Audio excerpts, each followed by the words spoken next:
Good morning. Thank you all for being here. Thank you, Grace. Thank you, Teresa.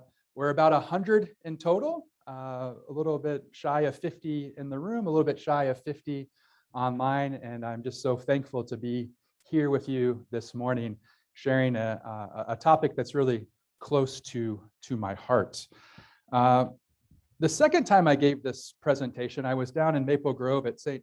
Joseph the Worker, and as I was getting ready to give the talk, I was kind of wandering the hallways, I guess, as I'm prone to do, and I came across a wall of pamphlets, and the first one that jumped out to me was titled "Mad Isn't Bad." And as you can see, this is definitely directed towards parents and children, and you'll soon meet my three girls, 4.5 and younger. And so this one definitely jumped out at me. And just next to it, though, was a pamphlet titled "You Are You, I Am Me, Understanding Diversity." And I opened it up and I was kind of flipping through it as I was getting ready to talk. And it was kind of my talk in a nutshell. And so I'll just share with you a couple of the passages. So the opening line says, "God loves to create lots of different things." And then a little bit later, there's a section titled "People Celebrate Different Holidays." And it goes on to say, "You may have classmates and neighbors who celebrate a variety of holidays, such as Christmas, Hanukkah, Eid, or Kwanzaa. They have their own traditions, like eating certain foods, dressing in special clothes, playing special music, and following certain customs. Ask your parents about your family traditions, and ask your neighbors and classmates about their holidays. They'll be glad that you are interested. It's okay to ask them about their traditions and to teach them about yours." And then the last line of the pamphlet says, "God loves us as we are." And so that's the talk in a nutshell right there. And I'll try to unpack it as we go forward this morning. I'd like to first begin with a land acknowledgement. Both the College of St. Benedict and St. John's University occupy the original homelands of the Dakota and Anishinaabe peoples. We honor, respect, and acknowledge the indigenous peoples forcibly removed from this territory whose connection remains today. St. Benedict's Monastery and St. John's Abbey previously operated boarding schools for Native children. Now students, faculty, and staff are working to repair relationships with our Native nation neighbors. And if you're interested in learning more about that good work, my colleague Ted Gordon, alongside the Indigenous Students Association and the monks and sisters here, are doing really excellent work in repairing relationships. And so if you're interested in that, I'm happy to talk a little bit with you after the talk. So a quick overview. And I'll say that the number one feedback I got from the very first presentation here in Emmaus Hall is that the slides are a little small.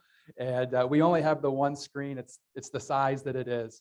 But all the quotations that you'll see up here are available to you in a handout that's in your folder as well. So if it looks a little bit small up here, you have it there in front of you as well. So we'll begin first with some introductions, and then I'll tell you a little bit about what religious pluralism is globally and locally. We'll turn to the Second Vatican Council, a major turning point in interreligious dialogue and relationships. We'll look at some of the theological responses to religious pluralism. I'll talk a little bit about theology of religions, but then most of our focus will be on this field called comparative theology. And there we'll speak about what does it mean to love God interreligiously, and what does it mean to love neighbor interreligiously. And begin with some introductions, and I'm going to ask you two kind of personal questions. The second one's very, very personal, and it might be a little bit awkward, so I'm just going to give you a heads up about that. But the first question is, how many of you know someone from a different faith tradition than your own? Okay, good. That looks like most folks in the room. And now here's the really, really personal question. Which do you prefer, apples or oranges? So if you're an apple person, or. So if you're an apples person, can I see your hand? Okay, good. I think there's a longing for some summertime here, maybe. If you're an oranges person, good. And if you're an or person, if you like them both and can't quite make a decision, good. All right. We'll come back to that very personal question in a little bit. So a little bit about myself. Sometimes folks ask me, well, how did you end up here in St. Joseph in Collegeville? And if they're academics, I just tell them this is where the job was. As you imagine, there aren't too many comparative theology jobs in any given year.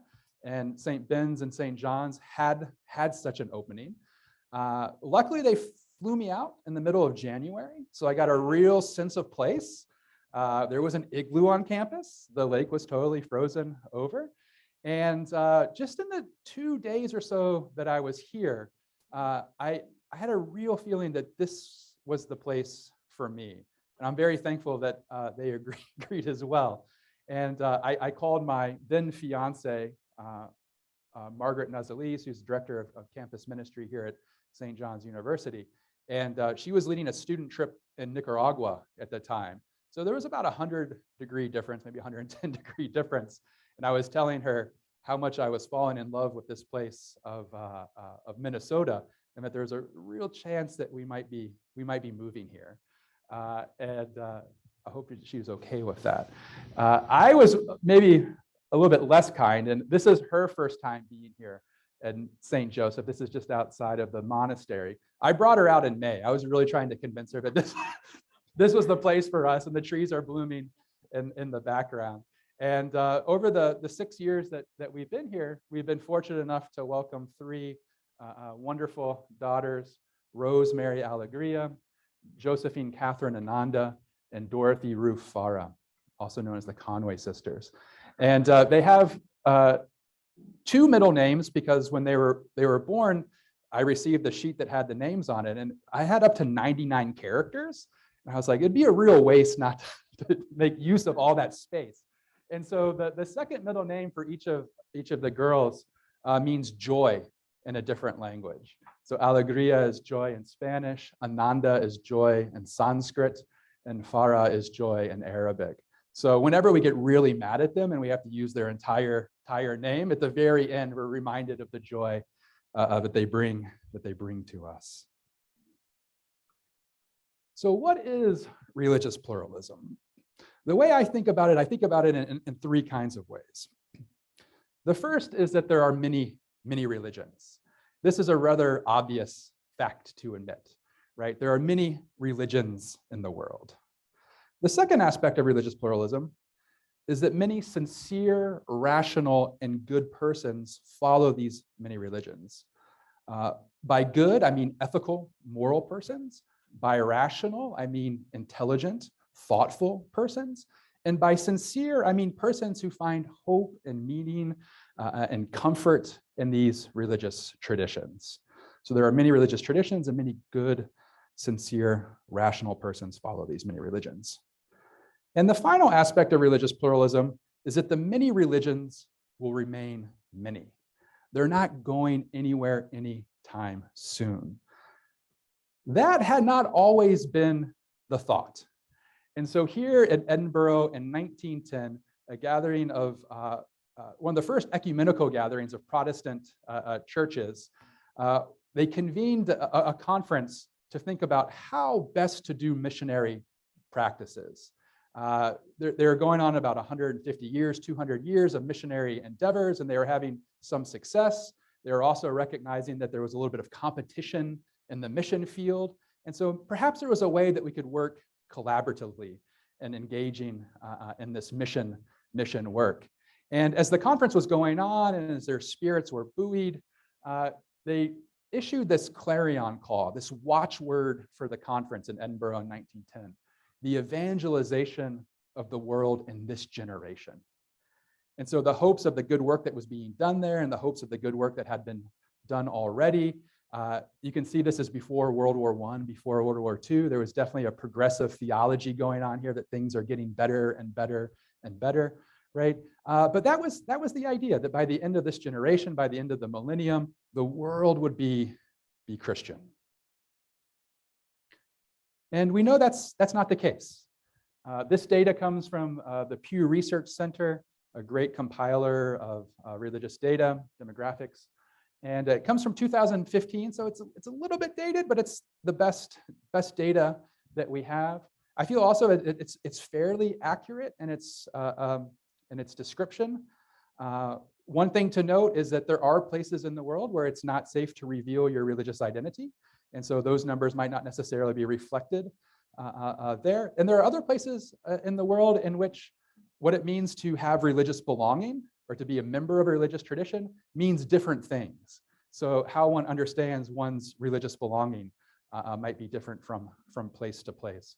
But you can see here from the numbers from the pie chart and then on the side that when it comes to religious pluralism at a global perspective, about 2.3 billion Christians, 1.8 billion Muslims, unaffiliated, the nuns, 1.2, Hindus, 1.1. You can kind of see going down the list. Pew Research, based on some demographics, information that they have, feel that Islam will probably eclipse Christianity as the world's largest religious tradition around 2070 or so. And then by 2100, which sounds very futuristic, but will be a real date in the not so distant future, Islam will have a 1% greater number. There'll be about 34% Muslims in the world and about 33% Christians. There are some scholars who don't necessarily agree with those demographics, but the gap between Christianity and Islam will be certainly shrinking. My background is I have a lot of Jesuit education behind me. And so I wanted us to begin our thinking today by engaging in a practice from the Ignatian tradition called composition. And so if you're familiar with the exercises, if you're familiar with Ignatian spirituality, you know that Ignatius invites us to use our imagination, to create a scene, and to put ourselves in that scene. And so it might be a little bit awkward that I ask you to kind of close your eyes and try to create a place. But I'm going to ask you to do that.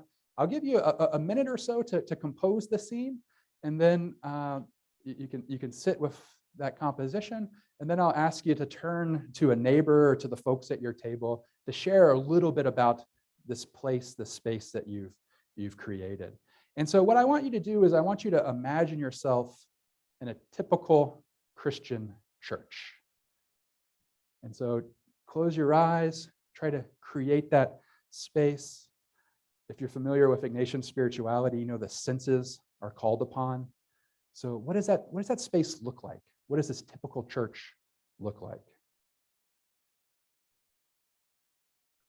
What does it sound like?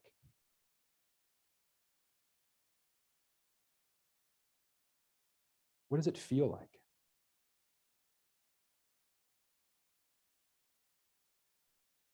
What does it smell like? And as we're sacramental people, what does it taste like?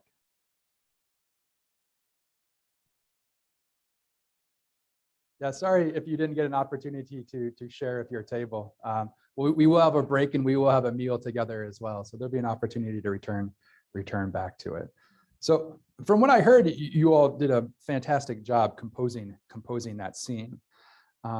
I'm curious, though, for how many of you was this the typical church that you imagine? This comes from Philip Jenkins, his work, The Next Christendom, The Coming of Global Christianity.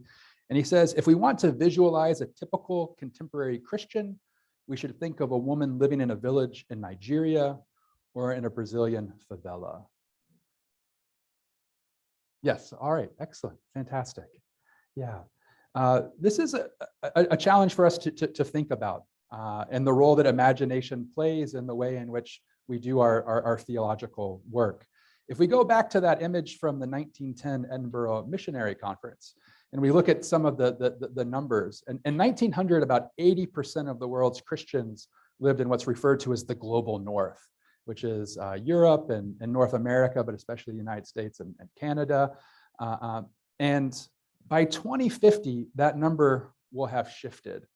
And by 2050, about 77% of the world's Christians will live in what's referred to as the global South, Latin America, Asia, and Africa.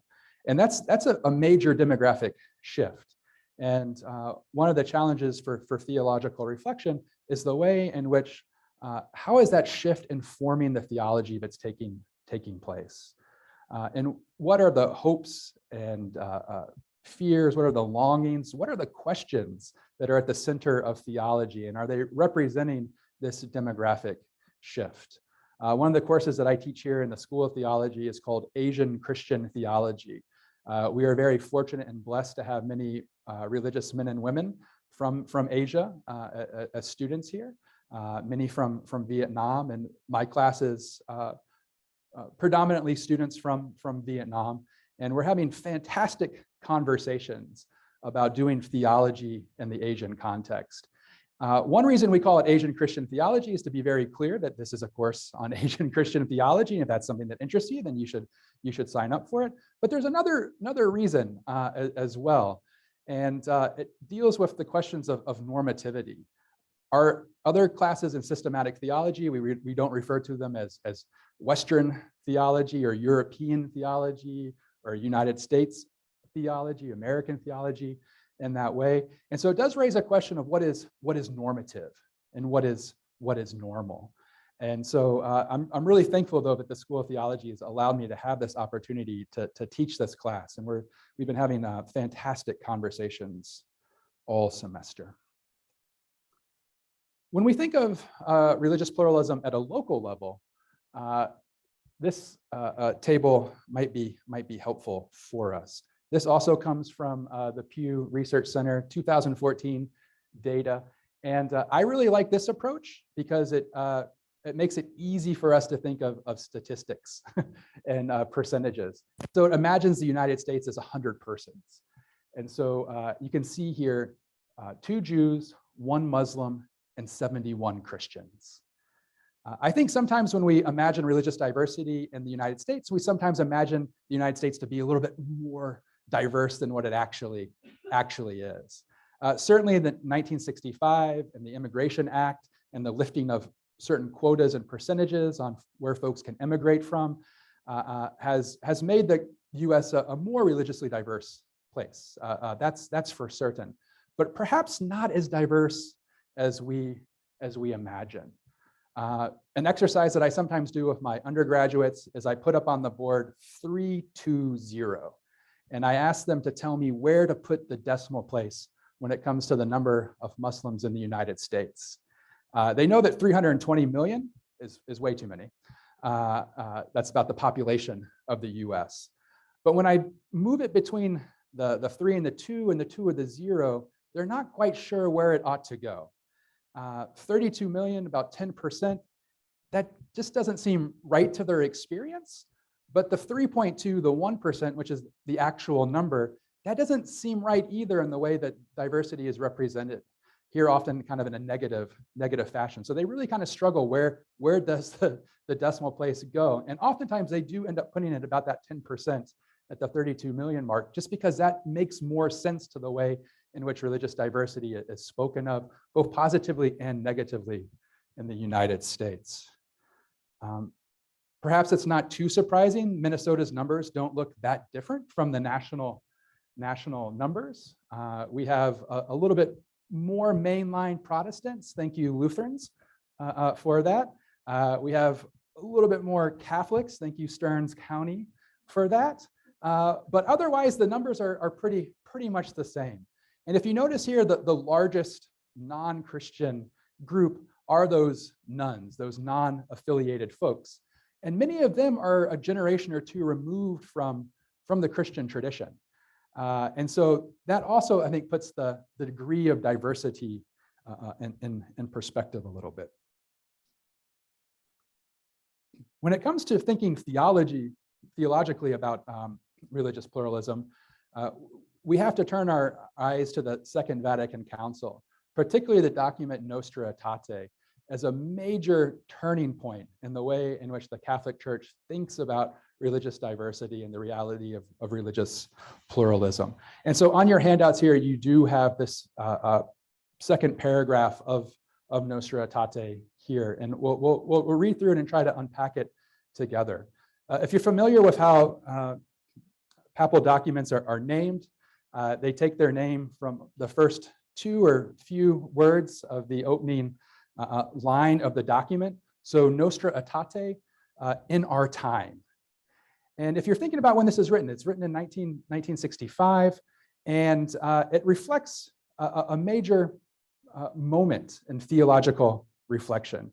I often try to tell my students that theology is all about the questions we ask and the tensions that we try to hold. And there's a real powerful dynamic in the Second Vatican Council between this movement called ressourcement, which is a return to the tradition, particularly the patristic tradition, and accessing those resources and thinking deeply with those resources. And then there's this spirit of aggiornamento, of a moving forward or bringing into the modern. And so there's this really wonderful dynamic of looking back and looking to the present moment in order to look at the future that holds all this in tension. And when it comes to questions of religious pluralism, that act of ressourcement, of turning back, all of a sudden the church was discovering, again, sources that dealt with the reality of religious pluralism at the moment in which Christianity was not the dominant religious tradition, and having to make an apology or an argument for its existence in the face of things like Greek philosophy that says that the truth is eternal. And you're telling me that this person born 150 years ago is the truth? How do we make sense of that, right? So the early folks engaged in those apologetics had to make sense of the Christian faith in light of these other religious traditions. And so that process of ressourcement gave the church a lot of helpful theological ideas to work with as it was doing this reflection.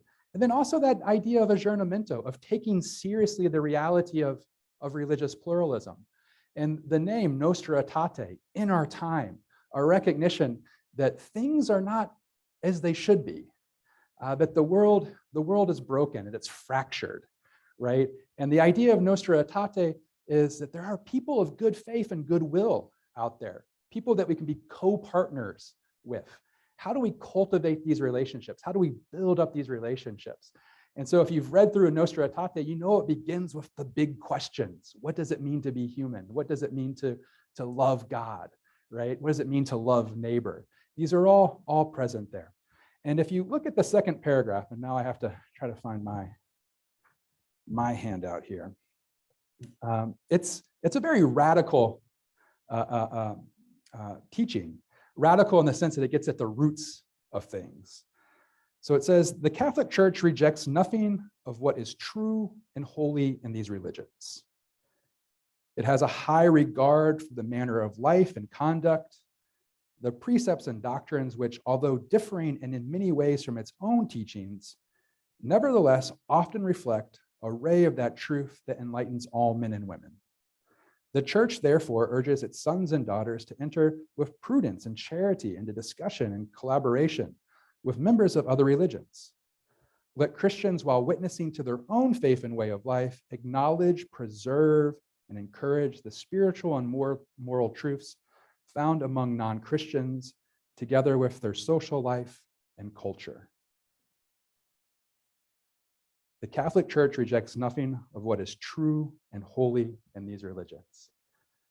When it comes to theological language, true and holy are big words, right? And a recognition that there is truth and holiness in these traditions. This becomes an opportunity, an invitation to take seriously religious pluralism and to think, what does it mean to enter into relationships with persons from other faith backgrounds? When it comes to the theological responses, and you can see the theology that's present in Nostra Aetate, and we'll talk a little bit about that in a second. There are a couple of different approaches. I'm just going to speak briefly on this approach called Theology of Religions, and then spend most of the time with you this morning talking about comparative theology. But when it comes to theology of religions, there are two kind of primary questions that occupy theologians who are doing this kind of work. The first question is there truth in other religious traditions? And you can see Nostra Aetate has kind of already answered that for us, right? It recognizes that there's truth and holiness in other traditions. And so there is a theology of religions that is operative in Nostra Aetate. There are theology of religions, though, that reject the idea that there is truth in other religious traditions, and those are present out there. The other question is there salvation in other religious traditions? Do they lead to salvation as the Christian tradition understands it, as those traditions themselves understand it, right? And this becomes the area of reflection for those who are doing theology of religions. And there's a few different schools that have kind of emerged, if we want to think of them as paradigms or kind of placeholders for putting these ideas. One is that exclusivist position that says, no, there's no truth or salvation in these other religious traditions. There's a pluralist approach that recognizes that perhaps, yes, there is, but maybe not quite as those traditions themselves think of it. And here the classic example, maybe it's one that you're familiar with. It's seen in many spiritual traditions across religions, but it's the idea of the individuals who are blindfolded grasping onto an elephant. And here the idea is that the elephant represents the divine, right? And these blindfolded individuals are grabbing onto different parts of the elephant and trying to describe what an elephant is, right? And so one person grabs hold of the trunk and says, oh, an elephant, very much like a snake, right? It's long and round and wiggly.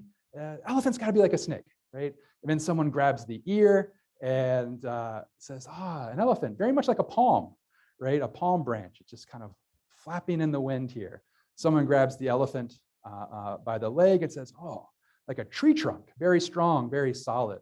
Someone grabs the elephant by the tail, which I don't recommend doing, but they're blindfolded and they don't know, and says, oh, it's very much like a little mouse, right? Kind of furry and tough to grab hold of, right? And so from a pluralist perspective, it's only in conversation do these individuals realize in greater detail what an elephant actually is. And so that's a kind of a pluralist approach to the question of theology of religions. An inclusivist approach is one that I think we see present here in Nostra Aetate. The idea that recognizes, yes, there's truth and salvation in other religious traditions in ways that are perhaps different than in our home tradition. But notice the language of a ray of truth. There's a kind of qualification here, right? It's not necessarily the light that's shining brightly or directly, but maybe like a light going through a prism, right? And so an aspect of that tradition represents truth or holiness. So kind of keep that in mind as being the operative theology of theology of religions for Nostra Aetate. When it comes to this other approach, though, and the one that I prefer, comparative theology, we can look at the terms in two parts. We can first focus on that theology part. And so here's a kind of classic definition of what theology is coming from St. Anselm, this idea of faith seeking understanding. And so the theology of comparative theology starts from a place of faith and seeks to understand that faith. But it's also comparative. And so Max Muller, who is a founder of comparative religions, not comparative theology, but comparative religion, says to know one religion is to know none. So to know one religion is to know none. And so comparative theology brings these two ideas together to do theological reflection. And so now I'm going to call on you all out there in the audience, and I'm going to ask the Apple people. So if you're an Apple person, you might not want to raise your hand now, but no, please do. If you're an Apple person, let me see where you are out there. Okay, good. These are not going to be difficult questions, I think. What color is an apple? Red. Yeah, I hear red. I hear green. I hear yellow. Yeah, good. There's a lot of variety when it comes to the external color of an apple, right? Red, green, yellow, for sure. What does an apple taste like? It can be tart, yes. It can be sweet. It could be in between. It could be a spectrum, yes. I like golden delicious because it tells you both the color and the taste, right? So and how do you eat an apple? If you were to encounter an apple in nature, how would you eat it? We have the Collegeville orchards just down the road here. And you're out in the orchard, you bite into it. You're going to pluck it right off a tree and bite into it, right? And say now we introduce an orange into the mix. What color is an orange? Green. Ah! Yeah, if it's not ripe, yeah, it's important. It's important. Yeah. So orange or green. And if you encountered an orange for the first time, having only known apples, and you see this orange on a tree, and you know that apples come in a variety of colors, and you try to eat this orange, what's that like if you pluck it right off the tree and try to bite into it? It's not very pleasurable, right? We remember the first time eating an orange rind, and it's the last time that we eat an orange rind, right? And so in order to eat an orange, what do you have to do? You have to peel it, right? And in the process of peeling it, you recognize, wow, my hands are getting a little bit sticky here because the orange is pretty juicy. And if you're an enterprising person and you find that chewing is too taxing, you might ask yourself a question: Can I drink an orange? And lo and behold, you can. There seems to be enough juice just by peeling it that you can make the logical step to say maybe there's enough here to drink as well, right? And so this idea of comparative theology. We've learned a little bit something about an orange, and now we're going to come back to the apple. Can you juice an apple? Yeah, you can. And you can go down the road here to Milk and Honey, and I get a little bit of sponsorship for saying I don't, but I wish I did. And not only can you juice an apple, you can ferment it as well, and you can have a nice alcoholic beverage on a sunny afternoon down there at the Milk and Honey. We've learned something about an apple from our encounter with the orange. That maybe I can try to juice an apple and see if it can produce juice, and lo and behold, it can. This is that idea of comparative theology. Nothing's changed about the apple. It always had this ability to be juiced, but we maybe didn't know it until we had this encounter with the other, right? And this is what Max Muller means by knowing one religion is to know none. We don't have the full understanding of the potential of the apple without our encounter of the orange. And this is how comparative theology operates as well. It's this idea of starting from one tradition, one's home tradition, and for the case here, for many of us, it's probably Christianity, and then with one foot kind of stepping out and encountering the other and returning. This is how Frank Clooney describes it. He's considered by many to be the founder of comparative theology. He's the gentleman right there in the middle. He was one of my dissertation directors. I gave them all baseball bats. I'm from Louisville, Kentucky originally. And so I gave them all Louisville Slugger baseball bats with their names on it as a gift for helping me throughout the writing process of the dissertation. He's making a joke that said if I had given them the baseball bats a little bit earlier, my dissertation would have been finished a little bit earlier. And they find that very hilarious. And I'm just kind of a little bit anxious about it because they haven't yet told me if I'm going to pass or not. I thought it'd be good to give them the gifts ahead of time. And this is how he describes comparative theology. So he says, comparative theology, comparative and theological beginning to end, marks acts of faith seeking understanding, so that kind of classic definition of theology, which are rooted in a particular faith tradition, but which from that foundation venture into learning from one or more other faith traditions.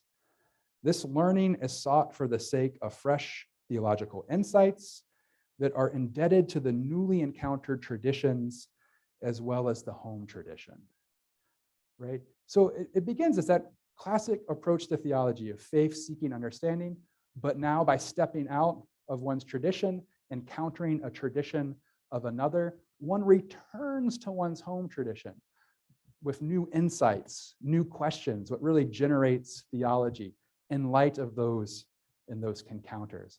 And that's what comparative theology is all about.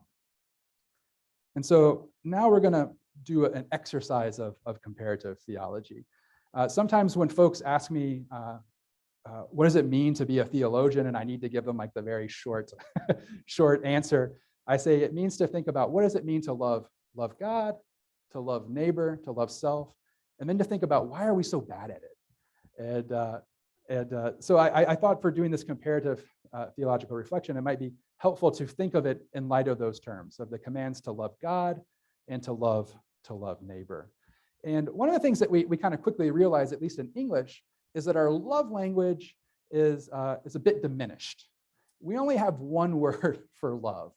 And if you go back to those moments in which you were trying to relate that feeling of love to someone else for the very first time, but you're not quite ready to use love, even though that's what you're really feeling, you're kind of straining here for ways of describing how it is that you feel.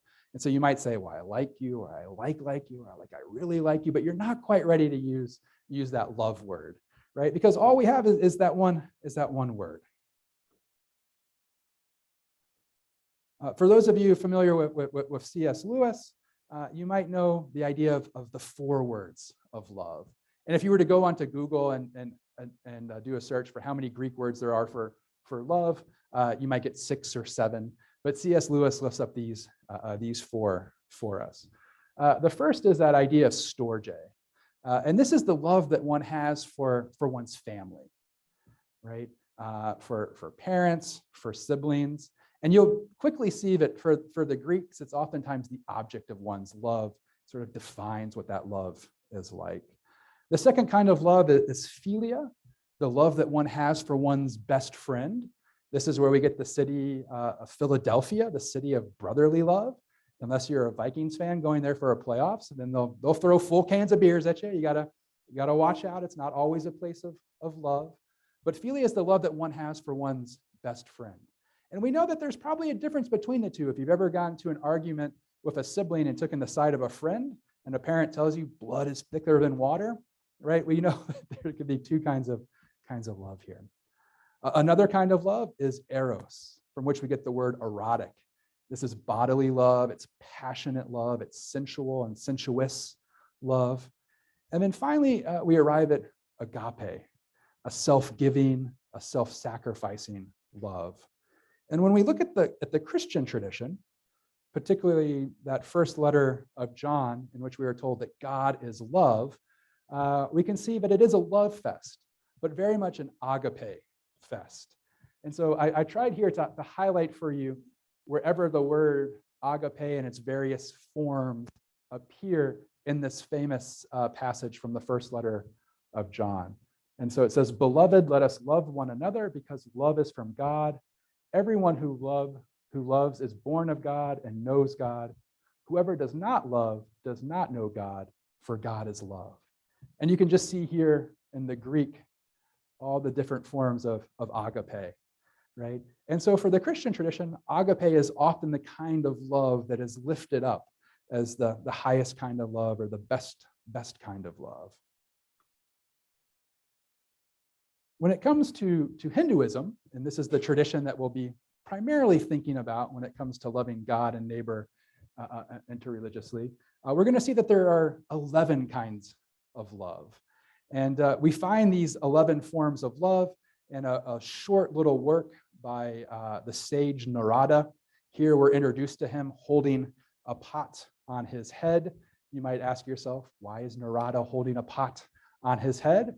And according to the story, Narada, who has literally written this book on loving God, the Bhakti Sutras, these like very short statements on what it means to love God, asks God, here in the form of Vishnu, one of the main deities in the Hindu tradition, of whom Narada is a devotee. He comes to Vishnu and asks him, thinking that the answer is very obvious, who is your best devotee? And Vishnu, without thinking too long, points to a farmer, just kind of standing behind Narada. And so Narada kind of does this thing where maybe he tries to like get Vishnu to point to him, but Vishnu continues to point to the farmer. And this upsets Narada a little bit because he has literally written the book on loving God, and so just assumes that he's the best devotee. But Vishnu, seeing this as an opportunity for instruction, not just for Narada, but for all of us, tells him, well, I mean, you can prove your merit to me. Fill up a pot, a jug, with water and put it on your head and make your way around the world. And if you make it back here without spilling a drop, then you will have proven yourself as my true devotee, my greatest devotee. And so Narada, wanting to please the Lord, jumps at the opportunity, puts the pot on his head, makes it around the world, comes back, wipes the sweat off his brow, shows that the pot is completely full. And Vishnu looks at him and says, well, how many times did you think of me as you were making that journey? And Narada says, well, I was concentrating on not spilling the water that was on top of my head. I didn't have a lot of opportunity to think about you. Most of my mental energy was dedicated to that. And Vishnu points to the farmer and says, that farmer thinks about me when he wakes up in the morning, and that farmer thinks about me when he goes to sleep at night. That farmer has me on his mind. And to be a devotee, you need to have me on your mind. And so Narada gets a little bit of a wake-up call there, to be a little bit less ego-centered and a little bit more God-centered in his reflection. And so he writes this book on little short statements on bhakti. And it begins, now therefore we shall teach bhakti. And if you're ever wondering if scholars have run out of things to write about, I know someone who's written their dissertation on how the word now, atta, functions in these kinds of writings.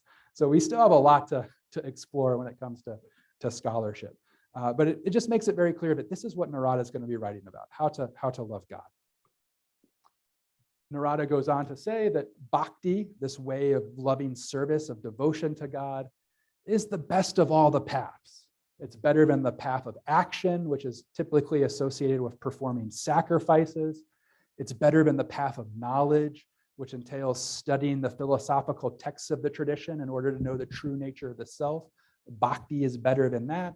And bhakti is better than the path of discipline, of engaging in yoga practices. And he says bhakti is superior because love itself is the result of love of God.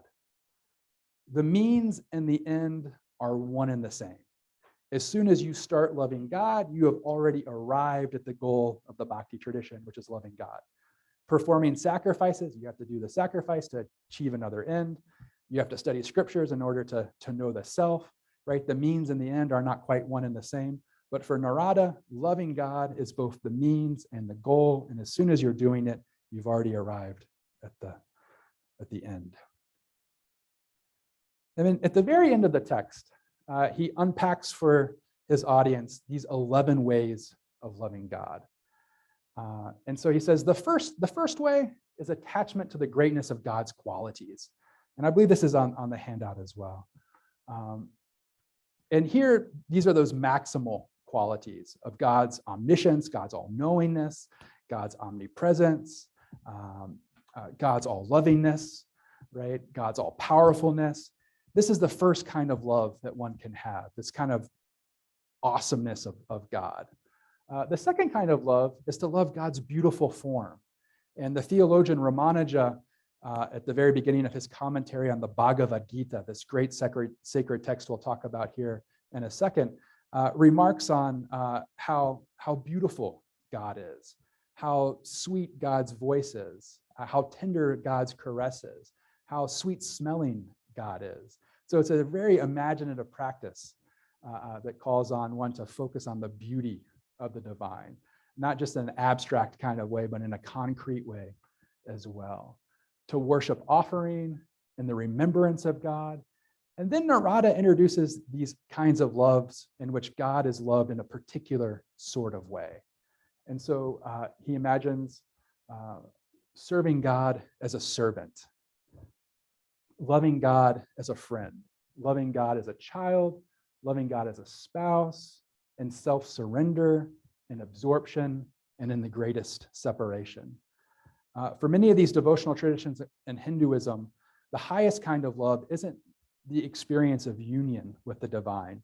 It's the experience of separation or absence that requires that union, but there's a sense that there's even a higher kind of form of love that comes in those experiences of desolation, where one becomes so centered, so mindful of the divine, that it occupies one's complete thoughts. So I'll give you a few examples, and then we'll take a little bit of a break, and then I'll wrap this section up, and then we'll come to loving God as neighbor. So one of the ways that Narada outlines for how to love God is loving God as a friend. And this is from the poet Eknath from the 16th century. Eknath is writing in what is now the state of Maharashtra, which is on the western side of India. And for Eknath, this particular way of loving God is his preferred way of loving God. And so he does a lot of poetry, theological reflection on what does it mean to love God in this way. And this is one of the poems that he writes. He says, Krishna, which is a form of Vishnu, one of Vishnu's avatar forms. In this tradition, whenever morality is on the decline, Vishnu enters into the world in one of these divine descent forms in order to restore balance, in order to restore right relationship, but also to be accessible, to be near to his devotees. And so Eknath here is imagining this relationship with Krishna, a particular descent form of Vishnu. And Eknath writes, Krishna, how can I play hide and seek? Your endless sight can see me. Where is a spot for me to hide? Wherever I go, your vision follows me. If I hide in the belly of mindness, here, there, everywhere follows your gaze.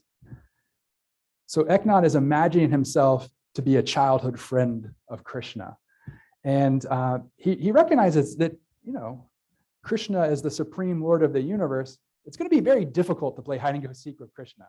He knows everything. He can be everywhere all at once. And so as soon as you feel like you're hiding, Krishna's found you. But Eknath takes that kind of relationship of playing that game of hide and seek, perhaps an experience that we maybe all had in this room of playing hide and seek, and then imagines, well, what does that mean spiritually, though, as well? This idea that I can turn myself so far away from God as to be completely self-absorbed.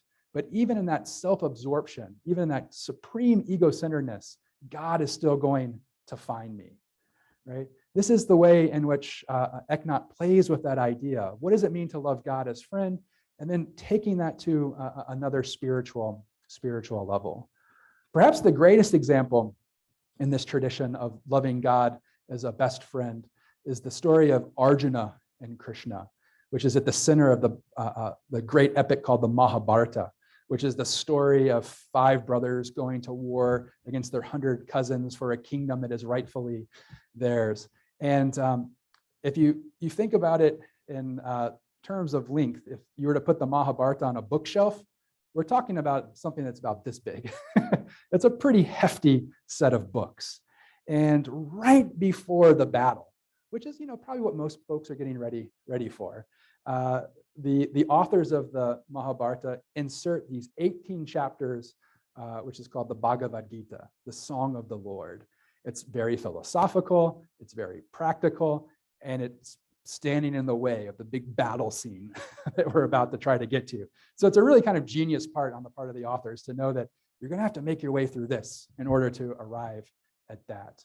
And at the very beginning of the Bhagavad Gita, Arjuna, who's with his best friend Krishna, asks him to bring him out into the middle of the battlefield. And he wants to survey things. He wants to take stock of things, as a good military general wants to do. But there's also something a little more pressing for Arjuna as well.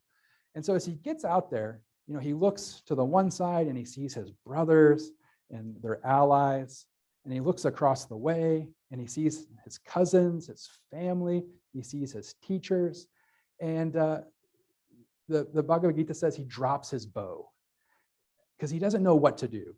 The Bhagavad Gita is all about dharma, about what is right action. And he knows that as a warrior, he has a responsibility to fight a just battle. But he also knows that there's dharma that says one ought not to kill family members. And this is something that I remind students, one ought not kill teachers. And so he just doesn't know what to do. And he knows that this is going to be a gruesome battle, as all battles are. And he doesn't know how to engage. And so he drops his bow. And here, his best friend Krishna, who he kind of knows but doesn't really know is the supreme Lord of the universe, over the next 16 chapters of the Bhagavad Gita, gives him a teaching in order to lift him up.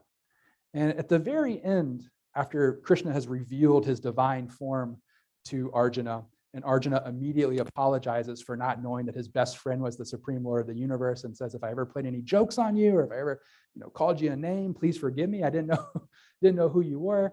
But at the very end of the teaching, we arrive at verse 1866, which these traditions refer to as the Charma Shloka, or the last line. It's not quite the last line, but it's certainly the most important line of the Bhagavad Gita. And here Krishna turns to Arjuna and says, abandon all dharma. So this very thing that you're questioning about, this thing that's got you all wrapped up and you don't know how to make sense of, just let go of that. He says, abandon all dharma, take me alone as your place of refuge, as your place of rest, as your kind of centering place. Do not be afraid, I will free you from all evil. And Arjuna is then able to pick up his bow and is able to go into battle, precisely because of this best friend relationship that he has with Krishna, who recognizes the need of a friend in that particular moment. When it comes to the Christian tradition, this idea of loving God as friend is present, but perhaps not accented in the same way that it is in some of these Hindu traditions. If you're familiar with the spiritual exercises of St. Ignatius, there's a part in which one makes a colloquy, a conversation with. And Ignatius recognizes that sometimes it might be difficult to have a prayerful conversation with God as God the Father. Not just God as, Abba or Daddy, but God as Father, maybe this kind of stern figure. And so Ignatius says, if that's going to make prayer difficult for you, imagine praying to God as best friend. And at a similar time, St. Teresa of Avila says, what is prayer except having a conversation with God who is your friend? And she has this a remark, at least according to her hagiography, that one day she's kind of running on her way to church and she hits a puddle and skids out and falls on her backside and is a little bit hurt. And she says, God, why do you do this to me? And God says, well, this is how I treat my friends. And Teresa's like, well, no wonder you don't have so many friends. And you can see that kind of playfulness there. And it's a different level of love. It's a different kind of intimacy that's present there. When I looked for images for loving God as friend, I had a little bit of difficulty finding it. But I did find this collection of loving God as coach. And it's kind of like loving God as friend, but maybe this is a different way of accenting it. And so I love the image of Jesus getting a handoff and a nice form tackle there, not two-hand touch. It looks like the linebacker is definitely tackling Jesus. And then the image below of two folks playing basketball. I think it's Jesus throwing the ball up for the toss, but there's part of me who also likes to think of that as Jesus blocking the shot as well and saying, not in my Father's house. So alongside loving God as friend, Narada says loving God as child can be a helpful way of engaging in devotion. And for the Vaishnava tradition, so the tradition that recognizes Vishnu as the supreme Lord of the universe, and especially ones that love stories of Krishna, that particular avatar form, Krishna as a child, as an infant, is a favorite kind of devotional center for this kind of reflection. Here, Krishna is very much kind of like the Dennis Menace character of his village. He's the one that's always getting into trouble. But then as soon as the parents or the aunties are about to scold him, he kind of turns and smiles and there's a twinkle in his eye and their anger just quickly disappears and they're no longer upset with him. And this passage here comes from the Tiruvaimoli. It's a work from South India, from Tamil Nadu, and it's written by the poet Nammalvar. Nammalvar comes from a group of theologian poets, and alwar means to be immersed in or to be drowning in the love of God. And so these are folks who think deeply on what does it mean to love God. And this comes from his work called the Tiruvimoli. It's 100 poems long. Each poem is about 10 or 11 verses in length. So it's about a little over 1,000 verses in its total length. And it's written in what's called the Andati style. It's written in the garland style. And so the idea here is that the last line of one verse is the first line of the next verse. And the very last line of the poem is the first line of the poem. And so while there is a beginning and there is an end, there's also kind of an eternalness to this circle based upon the way that it's written. And while most folks do start at the beginning, there is a sense that you can kind of start anywhere in it and make your way around. This passage here comes from the third poem in this work. And according to Namalwar's hagiography, most of his life was spent in deep meditation. The idea was that he was composing this poem throughout most of his life, and so he was not engaging with the world until his disciple arrived on the scene and kind of knocked on his head and asked if he was Namalwar, and he said yes. And then, according to the hagiography, recited this perfect Tamil poem in the perfect Andati style all the way through. There's another story though in the hagiography that when he arrives at this passage, so it's about the 22nd verse in the poem, thereabouts, he gives pause. And so I'll read this for you. Welcoming to those that love him, for others puzzling and hard to find, the lady on the lotus delights in his feet, so hard for us to attain. He stole the churned butter, at the waist was tightly bound with rope, what? To the grindstone, such distressing vulnerability. And so some of the commentators say this what that is interjected here is Namalvar sort of realizing the distressing vulnerability of Krishna's position. As you can see from the poem, he's always kind of stealing butter. And if you've ever been to Anton's, you know that like very sweet butter that they have there. This is that kind of butter. It's very sweet. It's a delicious kind of treat. And Krishna is always eating it. He's giving it to monkeys, and it drives his mother a little bit mad. And one day she decides that she needs to put it into this. She has a lot of work that needs to be done around the house. And so she devises a method of trying to literally tie him down. And prior to being a parent, I was kind of thinking, Yashoda, I don't know about this. This doesn't seem like right parental practice. Now as a parent, I can definitely appreciate the ways in which we strap our children down so that we can get things done. And so she makes this effort of trying to tie him to the mortar. And so she grabs a piece of rope and she brings it and kind of wraps him up in it. And it's just a little bit too short, right? So she goes back out and grabs another piece of rope, ties it together. Now the rope's twice as long. And again, she tries to tie up Krishna, but again, it's just a little bit too short. And now Yashoda is very perplexed by this and goes out one more time, grabs a rope and ties it. And yet again, it's a little bit too short. But Krishna recognizes the distress in his mother and then allows himself to be tied down. And as Namalvar is thinking about that, he's like, what? Such distressing vulnerability. But the Supreme Lord of the universe will allow himself to be tied down in this kind of way. And so he finally relents and allows Yashoda to make that connection. And if you're wondering why is it so difficult to wrap up Krishna, well, that idea of his massiveness as the Supreme Lord of the universe, how do you wrap up that which is the creator of all things? It's really difficult, right? And so the idea is here is that Krishna has to allow that to happen. In the Christian tradition, we do have a liturgical period in which we do think about loving God as child. When I present this to students and I say loving God as child, oftentimes their immediate sort of default way of thinking about it is that I am the child and God is the parent. And then I have to say, no, this is actually thinking about loving God as a child. And so during the Christmas season, right, we do have this focus on God as child. And this past Christmas season, my daughter, who's 4.5, she's kind of at the point where she's doing some theological reflection, and she took up quite a strong devotion to baby Jesus. And so all our prayers were to baby Jesus during Christmas time, kind of up through Epiphany. And I was very curious to see, would this devotion that she had developed, would it continue on past Epiphany? And I was a little bit saddened that it didn't.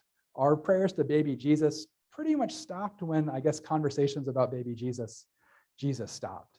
And as I was kind of thinking back on that, in light of this idea of loving God as child, well, what happens if we kind of lose that perspective of the beauty and the distressing vulnerability of the incarnation, that God enters into the world human, fully human, as all humans enter into this world, completely dependent upon other persons for their well-being.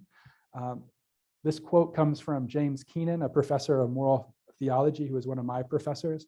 And he says, mercy is the willingness to enter into the chaos of another. And when I think of the incarnation and God's mercy of entering in the chaos of this thing called life, and that begins as all life begins, as a baby, completely dependent upon other persons, it opens up perspectives, I think, not only for what does it mean to say things about God, but also the ethical responsibilities that we have for others. And so this image, it's very small, I know, for those of you who are in the back, but the bottom two images is an icon written by Kelly Lattimore, and it's Madonna with child behind a barbed wire fence, or just behind a chain link fence. And the image next to it is a classmate of mine from Boston College, who now teaches at St. John's, the other St. John's in New York. And this is him outside of an ICE detention center in Newark, New Jersey, holding this image of Madonna and child behind a chain link fence. Before we make the transition to loving God as a lover in union and in separation, I thought we could open it up just for a little bit for some questions. Yes. How can we help primarily our Christian friends and even the nuns with no kind of setup or for religion to not fear religious pluralism? Yeah. And we won't have the same amount of time. We can't do an entire theology. That's right. Right. Yeah. I'll have a little bit of an answer to that when we turn to the section on loving one's neighbor interreligiously. But I think your point about the role that fear plays in all of this is something that we need to be very mindful of in our conversations. And I just go back to how frequently Jesus exhorts the disciples to be not afraid. That's a real command that's repeated several times throughout Jesus's ministry, and a recognition that fear leads to all sorts of terrible things, from misunderstandings to violence. And I think you're really right in addressing the way in which ignorance and fear go kind of hand in hand, and the difficulties that presents. And hopefully when we come to the sort of the last third of the presentation, that will be there. And if not, you can press me again on it. Yeah, thank you. Do you have the sense that these other religions in this interreligious communication also get new insights into their religion? Like, Yes, we get it from them, we get new insights into ours. Do they get new insights into theirs from our religion? I think so, yes. And especially when someone engages, and I'll give a model of different kinds of interreligious dialogue. But I think especially when folks start having the dialogues in which you are talking about your faith and your beliefs, that the comparative turn can happen both ways. And to give you an example, one of the societies, one of the academic groups that I belong to is called the Society for Hindu Christian Studies, in which Christian theologians and Hindu theologians, we get together annually, and it's an academic conference, but we deliver papers and have these kinds of conversations. And there are these groups for other interreligious dialogue partners as well, and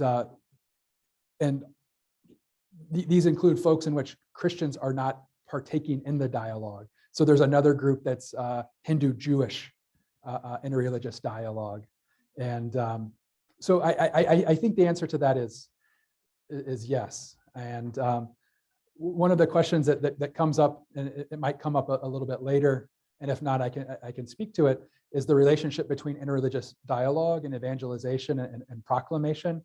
And so if that doesn't come up in the second part of the talk, feel free to ask that, because I think there's a tension there, that where does evangelization fit into interreligious dialogue?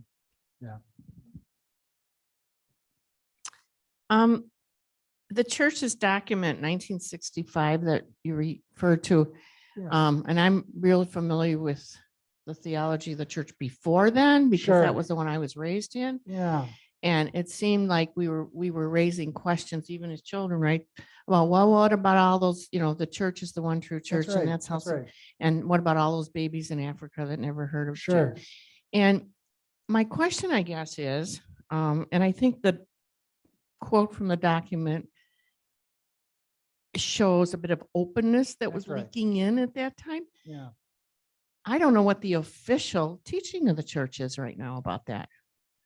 Sure. I mean, is it still written somewhere that you have to be a Catholic in order to be saved, or you have to be a Christian? I mean, I don't know.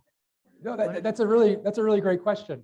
And sometimes when it comes to a lot of Catholic teaching, especially around things coming out of the Second Vatican Council and things like Catholic social teaching and the way in which the church in the United States thinks about the problem of racism, you see this repeated line come up again and again: the best kept secret, right? We're not very open or explicit in the ways that these things are talked about and discussed, and the teachings aren't always that prevalent.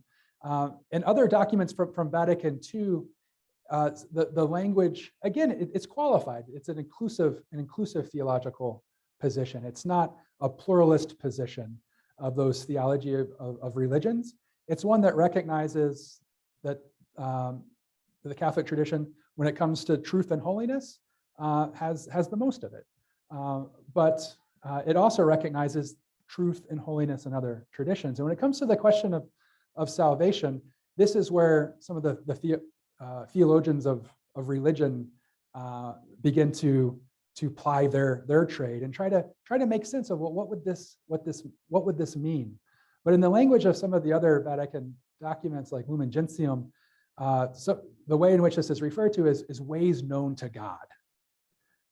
And so it kind of leaves a little bit of room for mystery and a little bit of room for theologians to engage in that process of faith seeking understanding, to try to understand that. But if we go to that dynamic turn of ressourcement, of going back into the tradition, we can see that these are the kinds of questions that the early patristic theologians had to wrestle with when it comes to making a defense for the credibility and the rationality of the Christian tradition. When you're having conversations with folks who are philosophically committed to truth being timeless and eternal, and you're telling me that this person, Jesus, is the fulfillment of that truth that's very time placed and very particular. This is kind of a return to those efforts to make a defense of the faith, with a recognition that there are a lot of folks who came before Jesus, and how do we make sense of them, right? These are the things that the early church was wrestling with, and in that process of ressourcement, of going back to the tradition and then this movement forward of aggiornamento, of bringing it to the modern times. Now, with actually having conversations with real practitioners of these other religious traditions, you get this very rich moment of theological reflection. Yeah, but the old kind of adage, no salvation outside of the church, sometimes referred to as Feeneyism, as a heresy for a priest in Boston who took a very strong line on that position. If you go to the footnotes, and this is what theologians like to do, we go to the footnotes of things. But if you go to the footnotes of Lumen Gentium, there's a reference to a letter issued a few years before Nostra Aetate and before the Second Vatican Council that denounces that position, no salvation outside of the church, because it puts a limits on love, on God's ability and God's love. And so it creates that theological space in ways known only to God. Yeah. Thank you for that question. Okay. Is it the mission, like as we move forward with this, I mean, so as I get older, I take more time reading the Bible. Sure. And even forgetting about the traditions, anything with the church traditions, just going with the Bible when Jesus says, I am the way, the truth, and the life. No one comes to me except to the Father. How do we bring that all together with all these many religions? Is it part of the mission to bring sometime along the line Jesus back to all people? Because that is our salvation. Yeah. And we want everyone to believe that is a way that we all are going to have eternal, everlasting life. Yeah, so I'm glad we got this question on the relationship between evangelization, proclamation, and dialogue, because I think this is one of the things that, as the teaching of the Second Vatican Council is received, this becomes something that comes up quite frequently. How does one engage in interreligious dialogue? How does one take seriously the truth and holiness present in other religious traditions, and this call to go and make disciples of all nations, that apostolic commission, right? That is given to us. And one of the ways that I like to think of it is that this call to proclaim the good news and to be a witness, that oftentimes actions speak louder than words, and actions are more effective than words. Saint Francis is said to have said, preach the gospel, and if necessary, use words, right? And so I think modeling that life is first and foremost the way to engage in proclamation. And this is something that we've been talking about in our Asian Christian theology class. And how do you engage in evangelization? Do you start with, let me tell you about the Trinity? And that, unless you're on an airplane with someone and you have a lot of time to unpack that theological concept with them, that's probably not where you're going to start, right? And so invitations to relationships, but also to be models of what does it mean to live a life of discipleship. Because I think that for many folks who are observant in the world, there's a great incongruity between what we preach and what we practice. And if we can bring those better in line, it seems that things kind of fall into place. But there is a recognition also in the document, in this idea of comparative theology, that our understanding of God is enhanced through this process of comparative theology. And at one level, making comparisons with apples and oranges, it's quite quaint, right? But in that example of the apple, the ability to juice it is always present there.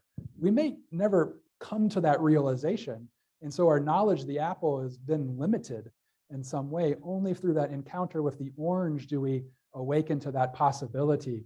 And that's kind of what's at the heart of comparative theology, that it does begin at a place of faith-seeking understanding, and then a returning back to the tradition, now with new questions, new insights that come from those those conversations. But I think you're right that we need to recognize that tension. And as I said in the beginning, tension and questions are at the heart of theology. And as soon as you let the tension break, you run into a lot of trouble. And so how best to maintain that? That's the real challenge, I think, before us today. And I think your question gets right to that point. So thank you very much. Yeah, one more, and then maybe we'll go back. But yes. I just want to comment. Woman is talking about reading the Bible a lot. Just interestingly enough, in coffee before church, just recently I talked to a lady who was a year ahead of me at school, Ortana Marion, and she was commenting on something I had brought up in discussion, that I remember Father Gurnis was the first religion class teacher. I mean, we had the Bible for a textbook, literally. And my eyes were just opened with that. Yeah. And she said something about, we didn't have the Bible for a textbook. We had another textbook. And I go, yeah, grade school was Baltimore Catechism. I'm thinking we went way down the road was, got to be reading scripture. Yeah. And that's what just started the discussion. And yeah, but that reminded me of the comment that just came up in coffee that this lady says, well, we didn't have the Bible as a textbook for religion class in high school. Yeah. And she was just a year ahead of me in school. Sure. Oh, wow. Yeah. And when we do have the readings in Mass and in church, sometimes I encourage folks to look at what comes right before and what comes right after. It's because we might be missing out on something there as well. Yeah. Thank you for that. So as we make the final turn of thinking about what does it mean to love God interreligiously, I'm going to maybe tread into an area that might make us feel a little bit uncomfortable, unless we're mystics in the tradition, in which case this would be our primary love language. But turning to the erotic when it comes to thinking about one's love for God. And again, when I teach this with undergrads, and we talk about our concepts for God and the way that we imagine God. Some images, some metaphors stick a little bit more than others. God as father, then as God as kind of like more like grandfather with a big beard and old and timeless, right? That can be a very kind of common default image that one has for God that gets pretty set in there. And one way that I try to interrupt that with students is to use the passage from Luke, in which God gathers Jerusalem like a mother hen, right? And I say we don't imagine God as a literal mother hen in heaven, right? But sometimes our imaging of God might imagine God as a literal man or father in heaven. And so when we have this make this turn to thinking of God as lover, as beloved, the experiences of union and separation, if we begin to kind of find ourselves slipping into a literalness, that makes things, I think, kind of uncomfortable. And so it might be a challenge to really think of, well, how does this metaphor, how is this image, what's it trying to unlock? What is it trying to say about who God is and who we are? So when it comes to loving God as lover and union and separation, I really like this short poem by the Sufi poet, by the Muslim poet, Rumi. Sometimes Rumi's location in the Islamic tradition gets a little bit lost, I think, in the way that Rumi is received, especially in the United States. At least according to some things I've seen, that Rumi is the most purchased poet. I don't know if necessarily that means most read, but certainly most purchased in the English language. And he has this very beautiful poem that I think speaks really nicely about the tension and the relationship between union and separation. And so he says, when I am with you, we stay up all night. When you are not here, I cannot go to sleep. Praise God for these two insomnias and the difference between them. So that experience of being present to the divine and not being able to sleep, and then that experience of absence as well and not being able to sleep. to be in the presence of one that you love, having that experience of love sickness. Absence makes the heart grow fonder, so they say, right? Rumi's tapping into that experience and trying to use that as a way of talking about one's relationship with Allah, one's relationship with the divine. One of my favorite poets from that Alwar tradition is named Andal, and she's the only woman of the Alwar poets. And you can see here from her image, her whole life story is kind of captured in this image. And for those of you that are far away, I apologize that it's not bigger. At the very bottom left-hand corner, her father, Vishnu Chitta, her adopted father, finds her in a field of flowers. The name Vishnu Chitta means Vishnu is the god Vishnu. Chitta is mind or consciousness. So Vishnu Chitta is the one whose mind is always focused on Vishnu. It's a perfect name for a devotee. And so he finds her in this field of flowers. And according to the hagiography, Andal's father, Vishnu Chitta, his role is to make the garland of flowers that has been put on the deity's murti, the statue, every day at the temple. And according to this story, this legend, Andal one day begins to start wearing the flowers before they're presented in the temple. And traditionally, this would be a kind of sacrilege or a profaning of the flowers, not being touched by the right hands prior to their going to the temple for this ritual purpose. And so Vishnu Chitta, though he loves his daughter, is about to scold her for doing this, for committing this kind of sacrilegious act. And according to the hagiography, Vishnu comes to her defense and says, it's an honor for me to wear a flower garland that's been worn by Andal ahead of time. And at the very end of her life, she makes a vow not to marry any mortal man. She understands her relationship to be married to Vishnu. And so she asks her father to recite the 1,000 names of Vishnu. And this is a common prayer practice. And it takes about 35 minutes or so. You can find YouTube videos of doing this, but it's the 1,000 names of Vishnu. And according to the legend, Vishnu Chitta is reciting this. And when they finally arrive at the name Sri Rangam, the one that reclines, Andal says, that's the form for me. And Vishnu Chitta then takes her to the Sri Rangam temple, and she merges with the murti there. So she's lifted up as a devotee par excellence. And of all the Alwar poets, many of them try to write, and they're pretty successful in it, like Namalwar tries to write from the perspective of a woman who is waiting for her lover to return. But Andal is the only person who's actually a woman writing the poems in this language. And the poem that we're about to encounter here is set in the rainy season. And for this particular poetry, that's a clue to us that this is going to be a poem of separation. Because in the monsoon season, there's nowhere to be other than home, right? You can't be out in the fields because it's too rainy. And so the idea that the setting is wet and it's raining is just a reminder to us, the reader, that this is going to be a poem about separation. And then we'll see not only has the rains come and gone, but now the flowers are in bloom. And for those of us right now, that seems like a very far off proposition as the leaves are just maybe now beginning to bud, and maybe in a few weeks we'll have some flowers.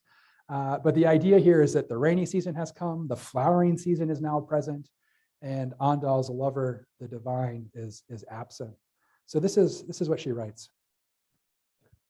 O dark flowers, where is the Lord, dark as the ocean, who has unfairly sent you to wage battle with me? Alas, now whom can I beg? My heart clamors after his cool Talasi garland, and Talasi is like basil leaves. O Kovai vine, you flaunt your luscious red fruit and remind me of those beautiful lips. Please do not drag my life from me. Fair jasmine, do not torment me with your bright smiles. O you who are graceful as woman, I surrender to you. If the words of the Lord who slashed the nose of the terrible demoness are false, is my birth a falsehood as well? And prior to taking this class on devotional poetry 10 years ago or so, I had no idea what a vine of jasmine flowers looked like. And as I was beginning to read Andal's poetry, I realized that in order for this to make sense, I would have to kind of know the flora of the poetry. And so the first image I happened upon on Google when I did jasmine flowering vine was this image. And you can see it looks like teeth that are smiling, right? And one of the things that undergrads notice when we read this poem and other poems by Andal is references to the darkness of Krishna. And Krishna means black in Sanskrit. It's just a direct translation. So Krishna means the black one or the dusky one. And it's an opportunity for students to kind of interrupt some of our spiritual language in the Christian tradition, in which light and white connote holiness and dark and black connote sinfulness. All of a sudden, they're encountering images in which the divine is presented as beautiful and black. And then also this idea of the way in which nature reflects back the divine. In a kind of sacramental approach, she sees God everywhere, and in the flora, in the flowers that are coming to blossom, and that just again reminds her of the Lord's absence. And so she feels that nature is mocking her. And you can really see just how focused, how concentrated she is on the divine, especially the divine's absence, because of this, the way in which the flowers and nature, she's attuned to them.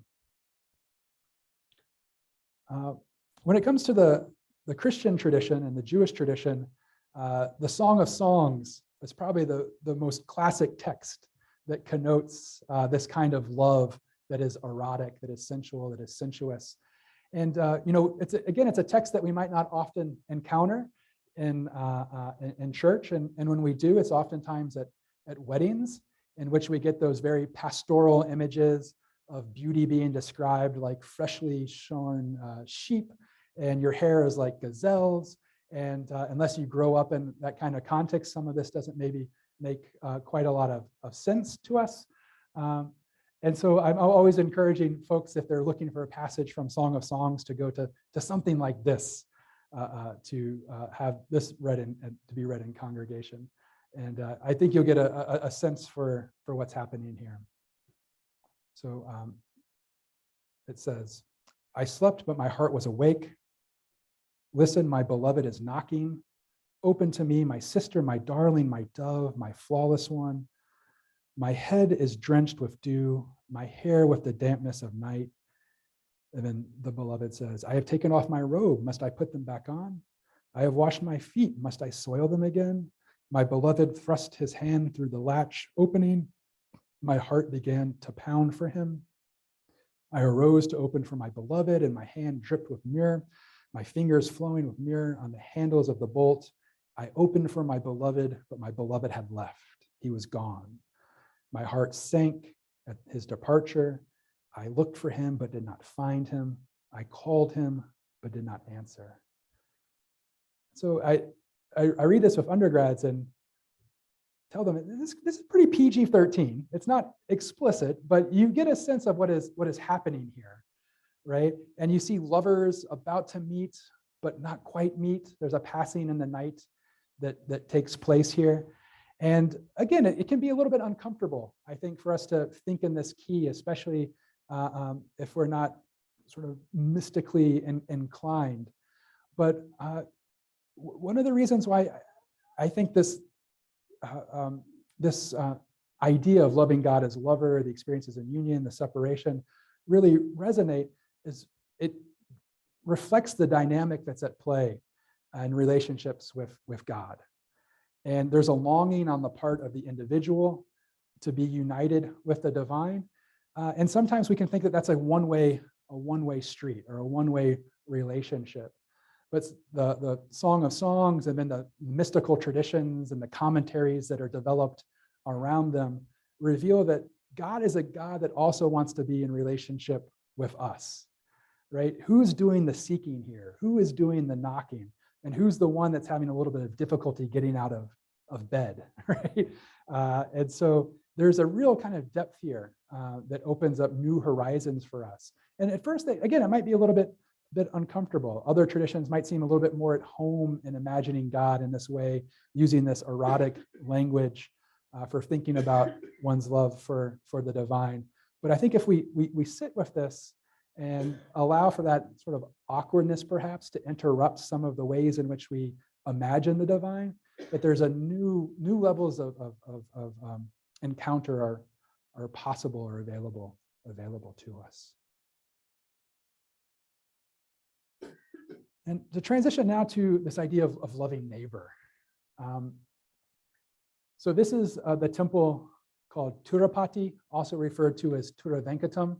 It's in the state of Andhra Pradesh on the east side of India.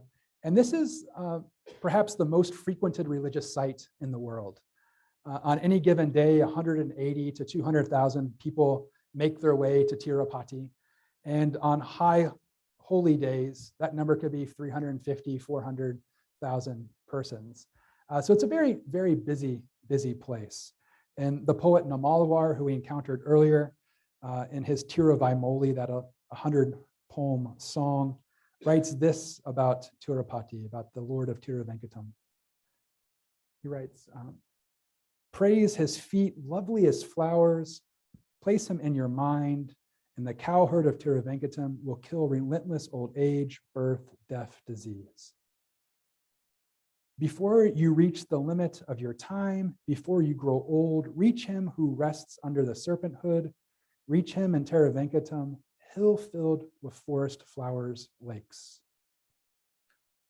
Those who master this 10 from the incomparable thousand spoken by Sharakopan of Kurakur about the Lord who leapt the earth will gain a worthy life in the world's praise.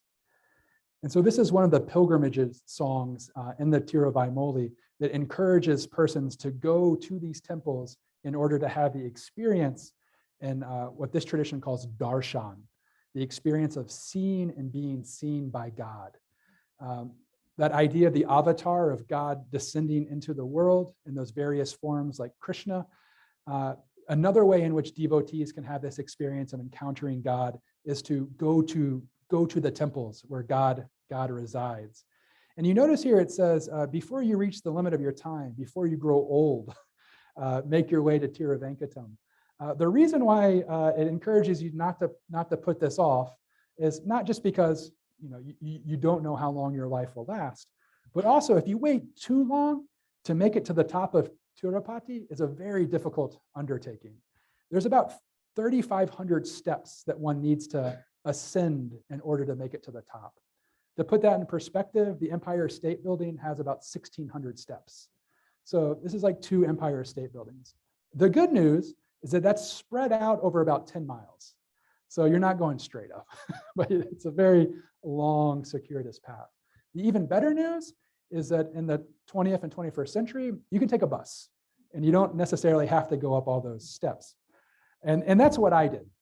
But there are devotees who make the classic pilgrimage, and on every step, they bend over and with a little turmeric paste, put a marking and say the name of the Lord. And then they do that for the next step. So 3,500 steps over 10 miles in order to prepare themselves, in order to be conscious of God, they engage in that practice. But as I said, I just took a bus right to the top.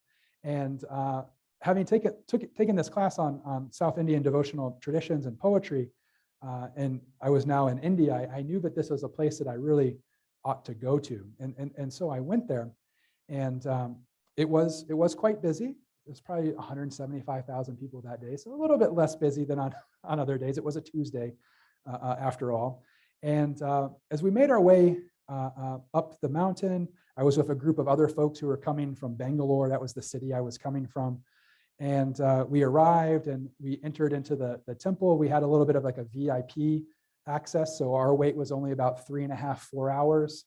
Other folks, might wait all day to get in, but we were kind of skipped ahead of the line a little bit. And as we were making our way through, we were singing songs and talking to one another and getting to know one another. And it was very, very orderly, and not maybe what you might imagine for a temple experience in India, where sometimes we might imagine it to be very chaotic or very disordered. And you've probably heard of temple stampedes and things like that that can happen. And that was the case until we entered in a room not dissimilar to this, like to the antechamber, before one enters into the holiest of holies for the temple. And you quite literally enter in one side of the room, and there are these giant pillars that hold the temple up, and you're trying to make your way to the other side of the room. And as you might imagine, as you move from kind of very narrow confines into a large room that opens up, things get a little bit chaotic. Things get a little bit crazy. And I found myself kind of back towards the one door where the entrance is, trying to make my way over here, not having a great deal of success. And at one point, I'm sort of positioned precariously over a woman who's maybe 95 years old and half my height, trying not to fall on her. Because I know if I fall on her, it's not going to be good for any of us.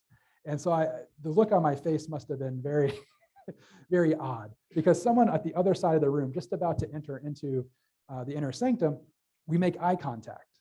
And this is what he says to me. He says, "Friend, follow me. Let's go see darshan. Let's go have this experience. Let's go see God." And quite literally, he puts his hand on my shoulder, and it's as if the chaos resides. And quite literally, the people part. We make our way over in about 25 seconds, very easily through this mass of people. We enter into the inner sanctum, and because there's 175,000 people behind us waiting to get in, they just kind of push us through out. You're only in front of the murti for about a second, and then we're out into the courtyard eating some kind of coconut cake, and I never see the person again. This is not the person in the image. This is from a different pilgrimage trip that I took. But for me, that became a really helpful experience for thinking about what does it mean to love neighbor interreligiously.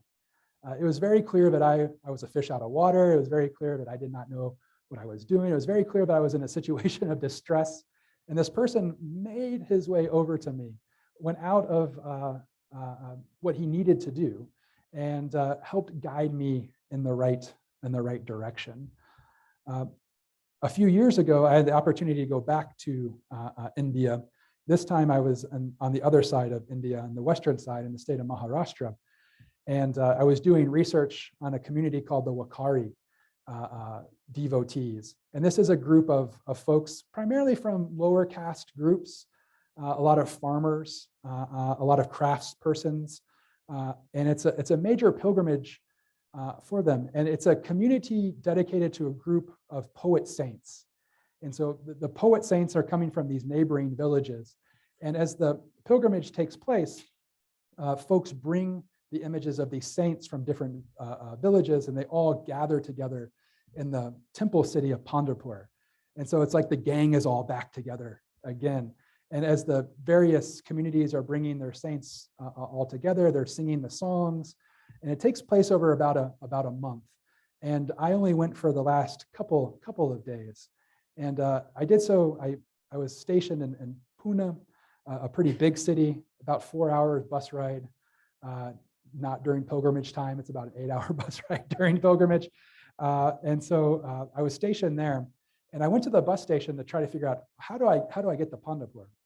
And I went up to the bus ticket agency. And for the most part in India, you can get around pretty well, not being able to speak one of the regional dialects, not being able to speak the vernacular. English is somewhat universal there, but at the bus station, it wasn't. And so I was saying Pandharpur, and they kept pointing to these buses. And I was kind of making sense of it, and they're like Pandharpur, and kept pointing to the bus. And it turned out that at this bus station, they were filling up the buses. And as soon as the bus was filled up, that bus left for Pandharpur, and another bus came up. And it was as fast as the buses could fill, people were going, the buses were coming back.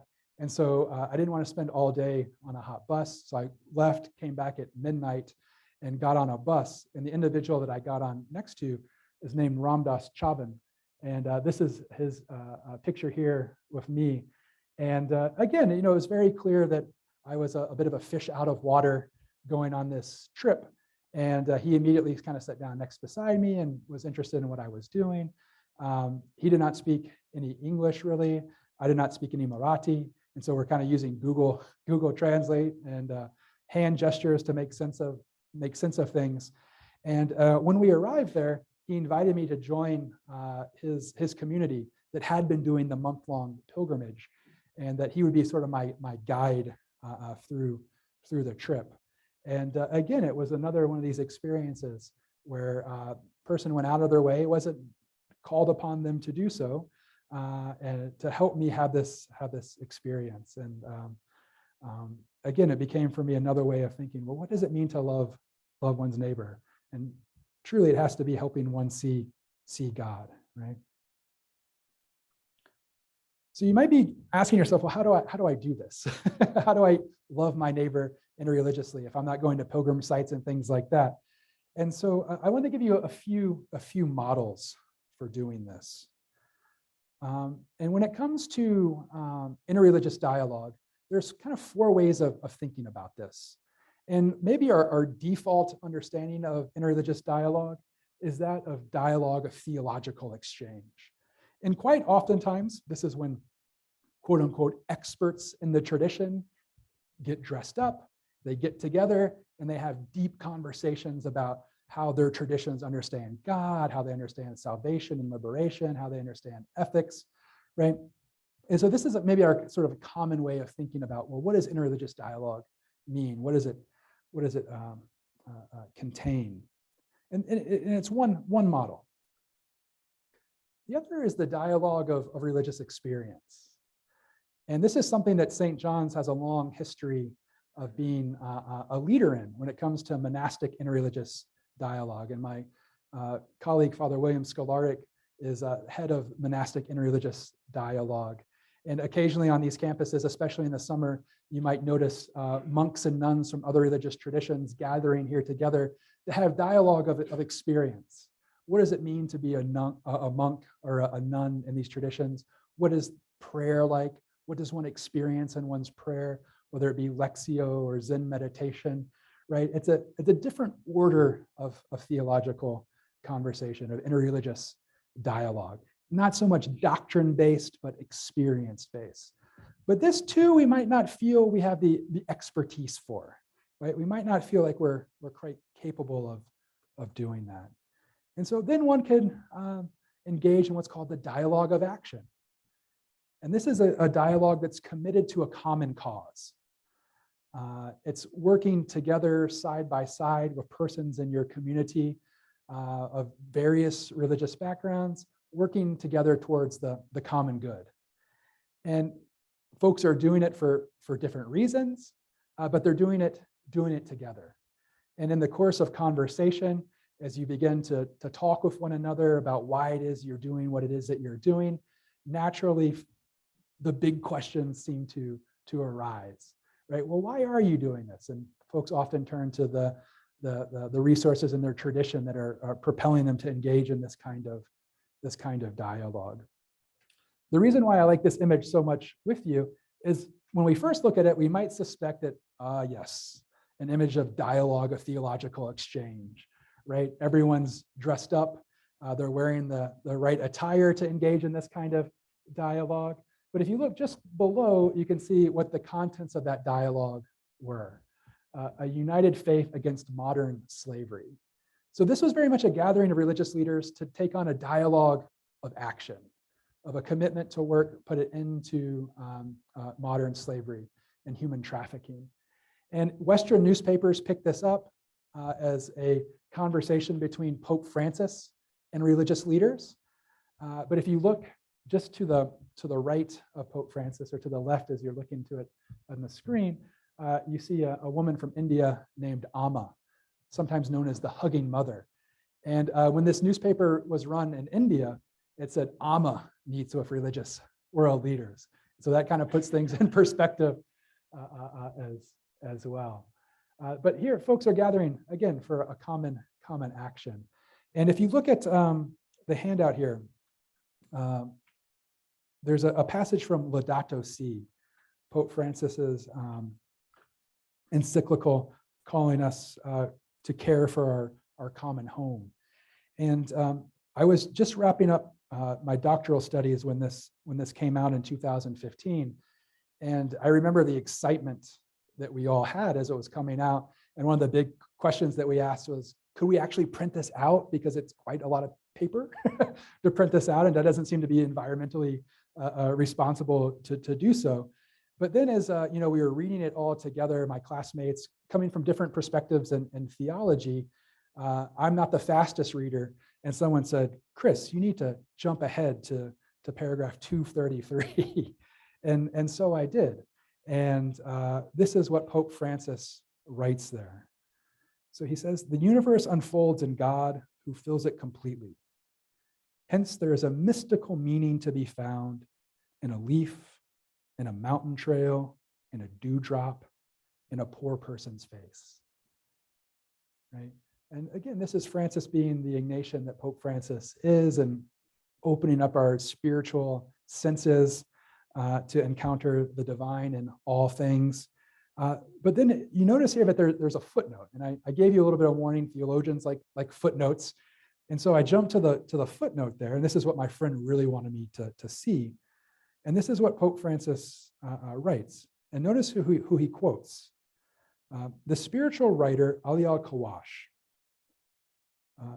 stresses from his own experience the need not to put too much distance between the creatures of the world and the interior experience of God. As he puts it, prejudice should not have us criticize those who seek ecstasy in music or poetry. There is a subtle mystery in each of the movements and the sounds of this world. The initiate will capture what is being said when the wind blows, the trees sway, water flows, flies buzz, doors creak, birds sing, or in the sound of strings or flutes, the sighs of the sick, the groans of the afflicted. And so here in this document, Laudato Si, care for our common home, a common cause that we can dedicate ourselves in common action towards, Pope Francis quotes a Muslim mystic here, one that really resonates with his own kind of Ignatian spirituality, right? But making it very clear, just as Nostra Aetate says in our time, that big questions and big problems require lots of partners, right? And so that then is reflected not only in practice, but also in theory. Sometimes we have the problem of our theory not always aligning with our practice. But here they're coming together in a really, really nice kind of way. And the final dialogue for us is the dialogue of life. And so at the very beginning, I asked you to raise your hand if you knew someone from a different faith tradition than your own. I'm not going to ask you to raise your hand here, though folks sometimes still do, and I won't be upset if you do. But I want you to think so you know someone from a different faith tradition. Do you have a friend? Are you friends with someone from a different faith tradition? And oftentimes, most of the folks, again, put their hand up. But if you don't, it's an invitation now to cultivate a friendship. You know someone from a different faith, now is an opportunity to be friends with someone from a different faith. And this is where the dialogue of life enters in. This is the easiest, if you can overcome that problem of fear, the easiest entryway into dialogue. You don't have to have any expertise. You don't have to be a spiritual adept. You don't have to be a Ph.D. in theology. All you have to do is be a person of goodwill who's living a life. And you enter into conversation with another person about what does it mean to live life, right? To be side by side with this person. And again, things develop in conversation, and sooner or later, as you become better acquainted with this person and become more friendly with this person, you'll want to know about those things that are most important to that person. And oftentimes religion is those things that are most important to that person. And so it's an entryway into that kind of interreligious dialogue. But it begins without needing any expertise, and it begins without even having to have conversations about religion. It can be as simple as, how's the weather? Or how are you doing? Right? It's a very easy way of getting into this.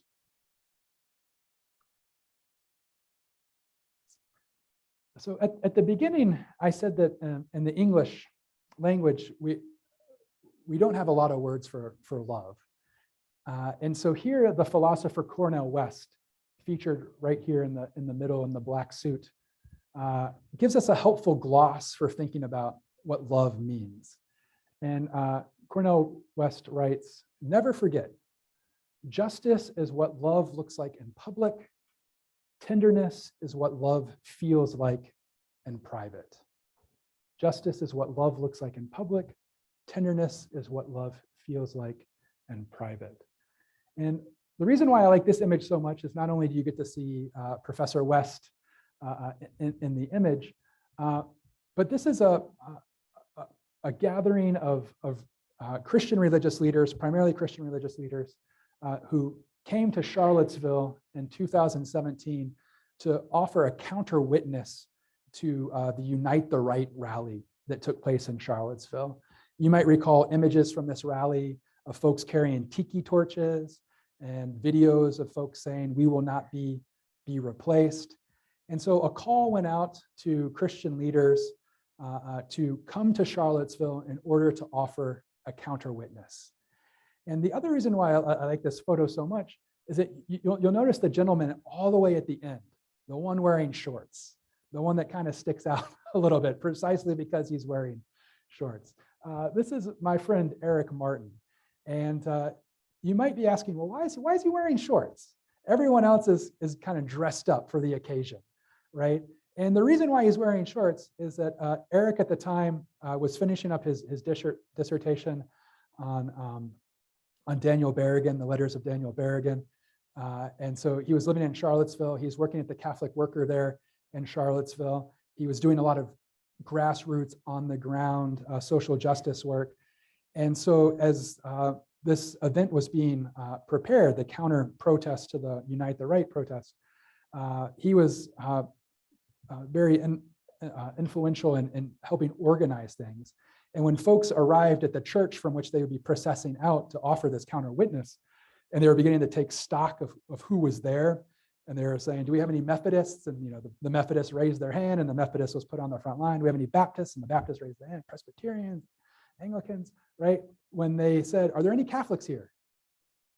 Eric raised his hand, and they kind of looked around, and Eric was the only one raising his hand. And so Eric now is up here at the very front of the line, wearing shorts, probably not knowing that he'd be up there in the front of the line. He certainly has the disposition of someone who does not seek out to be the person out there in the front of the line, not because he doesn't stand for justice, because he doesn't want to necessarily position himself in that way, but there he is because he showed up, right? And so you don't need to be dressed up in order to do interreligious dialogue. It is that work for justice, and it is that work in the dialogue of life of being tender, being present to others. And so to wrap up, I want to share just two more things with you. So when we looked at that data for the religious diversity in the United States, we realized perhaps that it's maybe not quite as diverse as we initially imagined. And so I'm going to share this concept with you called Christian privilege. And there's a checklist on the handout that you're welcome to look at. And I recognize that when we hear the word privilege, that we might put our hands up a little bit. I recognize that. And so I encourage you, if that's kind of your sentiment and you don't want to hear about privilege, that you try to listen in the Benedictine style with the ear of your heart. But I do recognize that this is a word that is particularly loaded at this particular time. And so it might be hard to do that. And I really do recognize this. This is from a work that I did alongside my colleague in sociology named Megan Sheehan. And it was really born from the fruit of a standout student named Rede Louis. She was working on her thesis, a St. Ben student, and she was a theology major and a sociology major. And she was very interested in the experiences of students on campus, particularly those from non-dominant religious traditions, from folks who are religious minorities on campus. And through conversations and friendships that she had, she decided that this is probably something that we need to look a little bit deeper at. So she invited Megan Sheehan and myself and a couple other student workers to do some interviews and to write up an article for this work that we did called Inclusion in Higher Education. We just wrapped up a $600,000 grant called Becoming Community at St. Ben's and St. John's, with an emphasis on the becoming, recognizing that as a participle, that it's something that's always happening, taking place. And on a university campus in which you get 800 new members every year and 800 members leave and graduate, community is always in flux. It always is becoming. And so the question that we examine is, what are the experiences of folks from non-dominant traditions on these campuses? Because our schools do take seriously the interior lives, the spiritual lives of all our students. We have this idea of the formation of all persons as whole persons. And we're also a campus that takes seriously the ideas of hospitality and community. And so we are very interested, do we practice this in such a way that really is community building and hospitality? And what we found in these interviews that Rodate did is that we were coming up a little bit short. And as we were looking for language to describe this phenomenon, we were working with this idea of Christian privilege. And so I'll just read a little bit of this for you. Christian privilege refers to social advantages held by Christians in the US who experience social and cultural advantages relative to non-Christians. Having privilege with respect to normative Christianity means participation in the assumptions underlying institutionalized rules and collective consequences of following those rules. Christian privilege is generally unacknowledged by those who hold it because it is maintained through the pervasive but largely invisible culture of normative religious practices. Whereas Christian privilege refers mainly to those who receive advantage, Christian normativity refers to the norms, traditions, and belief systems that characterize this advantage. And that's all very scholarly, that's all very sociological. But to give you two examples of Christian privilege, the first, and both here from Minnesota and the last from here on our campuses. The first, we go back to 2006.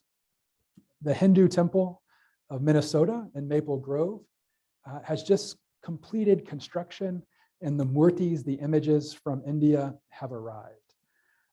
This land had been purchased about 20 years earlier. It was purchased with money raised by Indian immigrants to the United States. They purchased the land, and then it took 20 years for them to raise up enough funds then to build this very beautiful temple in Maple Grove. As you're driving down I-94 or up 994, depending on your direction, you can see it off, I guess to the west, it would probably be, if you're going north, yeah, off to the west. It's a really beautiful temple. And in 2006, as construction was being finished and they were getting ready for the grand opening, 3 teenagers broke into the temple. 3 white male teenagers broke into the temple and with baseball bats committed acts of desecration, destroyed the murtis, did about $150,000 to $200,000 worth of damage to the temple. 2005, federal hate law crimes had just been passed that carried significant punishment for this. And so at the time, District Attorney Amy Klobuchar for Hennepin County met with the Indian community and those associated with the temple and said, well, would you like for me to pursue these hate crimes for these individuals? Because it's clear that this was an act of hate. They target you specifically because of religion. And Dr. Sane, who was at the time the trustee, chair of the trustees there, met with the community. They had a moment of discernment and said, no, we do not want you to pursue this hate crime punishment. In fact, if you're open to it, we'd rather pursue a restorative approach than a retributive approach.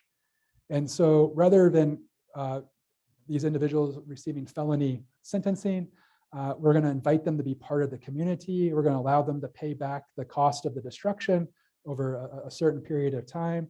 But we recognize, and imagine the sort of insight that this required, we recognize that these were acts born of ignorance and fear. And because of that, we don't think they should be punished as severely as perhaps the law would allow them to be punished. So that's one example I give you. The second is more immediate to our campus context. And it comes not from a student that we interviewed, though we heard stories very similar to this, but it comes from a panel that I witnessed a few months ago on the experiences of students from different religious backgrounds on our campus.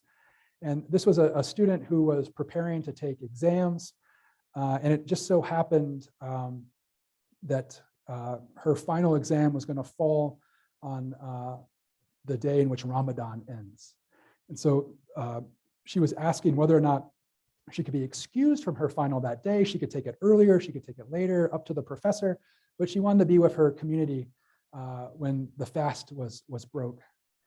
And the professor wrote back and said, Ramadan is a time to fast from food, not a time to fast from responsibility. I expect to see you there on the day of the exam. And when I heard this story, my heart breaks. It still breaks to think about this. The privilege that comes from the point of the professor to explain the meaning of Ramadan to a student, the inability to worship with her community on this most holy of days, a holiday, a holy day, right? And then if we think of it in perspective of Christian privilege, I will never have to take an exam. Well, hopefully I'll never have to take an exam again, but I'll never have to take an exam on Christmas. I'll never have to take an exam on Easter. I'll never have to do one on Good Friday or Easter Monday, so long as the schedules remain as they are, right? And I don't necessarily have to think about that because my academic calendar is scheduled around a Christian normative way of being. We get Christmas break off precisely because it's Christmas. We get Easter off precisely because it's Easter. There's a privilege that comes with that. And that's a privilege that not everyone gets to experience. And there are other ways in which this is operative or present in our community. So one way of thinking about what does it mean to love one's neighbor interreligiously is to try to be mindful of these kinds of privileges, recognizing, again, I can accept it, that privilege is an uncomfortable way of thinking about these things. But I think the example of the student having to take an exam on a holy day, on a holiday, gives us a little bit of insight into what we mean by privilege. And then lastly, I'll end here. Sometimes folks ask, where can I begin in my comparative theological work? And while I've spent most of my time talking about Hinduism, and I do think that there's a nice copy of, I think I have it here.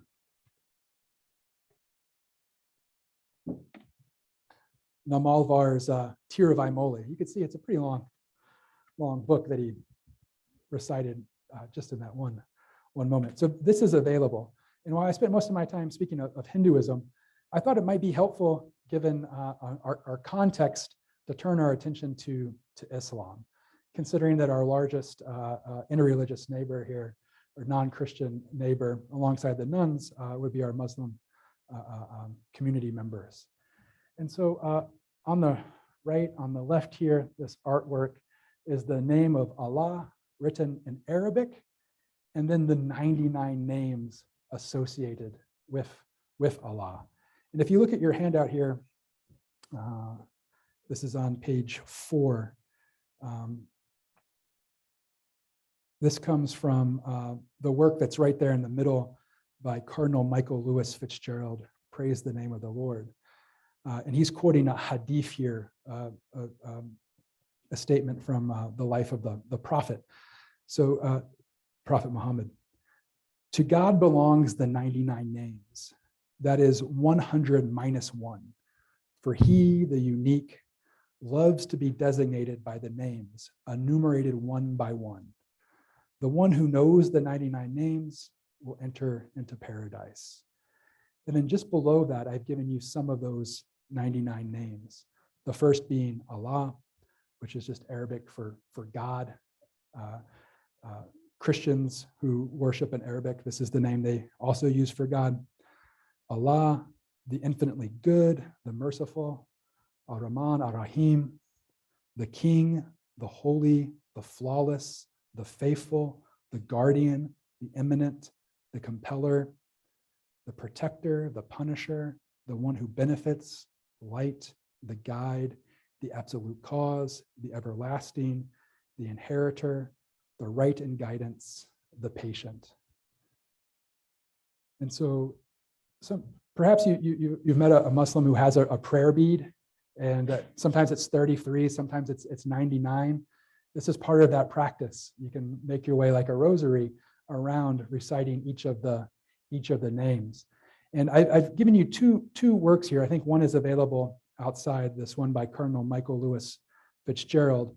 And if you're a little bit more academic in your orientation, this might be the work for you. Praise the name of the Lord. And in it, Cardinal Fitzgerald offers a commentary on the 99 names and brings them in conversation with passages from the Bible. And so you can see parallels there. The second is by David Steindl-Rast, The 99 Names of God. If you're familiar with the work of David Steindl-Rast, you will know that this is very much a spiritual kind of text and invites readers to reflect upon the 99 names of God. And the reason why I give you this practice, not only because of our Muslim community neighbors, but I think it's because it's one that helps us think about loving God and loving neighbor. In the 99 names, you'll learn a lot about how Islam thinks of Allah. These are the 99 attributes of the divine. And the idea that it's one less than 100 is that there's a name that is unknown, because in the end, God is mystery, Allah is mystery. But there's also an idea here that when it comes to practice and recitation, that the individual, and Rumi uses this language of the soul being like a mirror, and it reflects what one is oriented towards. And so spiritual practice is like polishing one's mirror, polishing one's soul. And as one recites these 99 names, one is then able to reflect back the divine into the world. And so it'll give you a little bit of a sense also of spiritual practice in Islam as well. So you have two different works. Some folks might be a little bit more theory, some folks might be a little bit more practice, but I think both will give you a good insight into the tradition and the practices associated with it. Thank you so much for your time this morning. I'm really appreciative of it, and we'll have some time for questions. I agree with your comment about how terrible that professor was to deny that gal her day off. I believe that all the religions should have a chance to honor and practice their faith. But I look under the word privilege, and like you said, it's a big word. Sure. Yeah. And it made me think of a child back about 3-4 years ago. She was going to give a talk on Memorial Day, and something to respect her father or grandfather, I think it was. And the school said that would not be allowed because it was a prayer she was going to say that her grandfather, whatever, cared a lot about. Another case, we are told we have to take down the Lord's Prayer, take down our nativity sets. And I think this is what makes a lot of us a little bit angry. Sure. And I don't consider we're privileged to be able to put those things up, same as I don't think the other faiths are privileged if they wear what they need to wear or whatever. Yeah. And that's where peace begins. If we have both parts, not both, being all religions can get together and not damage the other one or criticize one for having a privilege. Yeah.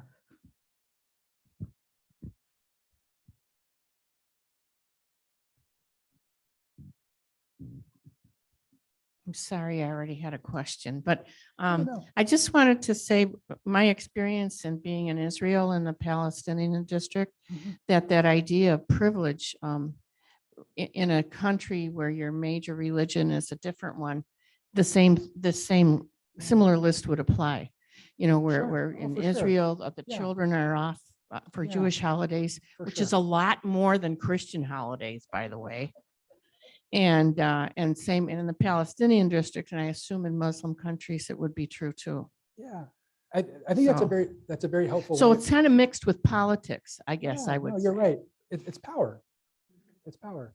And I think your point is a very helpful one, because sometimes we can be a little bit fixed in our context when it comes to privilege, but it's fluid. And when I walk into a classroom, I'm the professor, and I have a certain dynamic when it comes to students. When I walk into a room of colleagues, I'm the junior colleague. I'm the same person, but depending on my context, my room, my space, I occupy different kind of relationships of power. So I think your point is a very helpful one.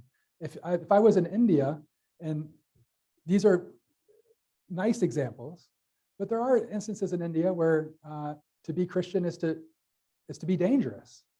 And so I think that's a really kind of important thing to think about and privilege, that as we enter into different spaces and enter contexts, there are different dynamics at play there. And so that, I think that's a very helpful way of thinking of it. Thank you.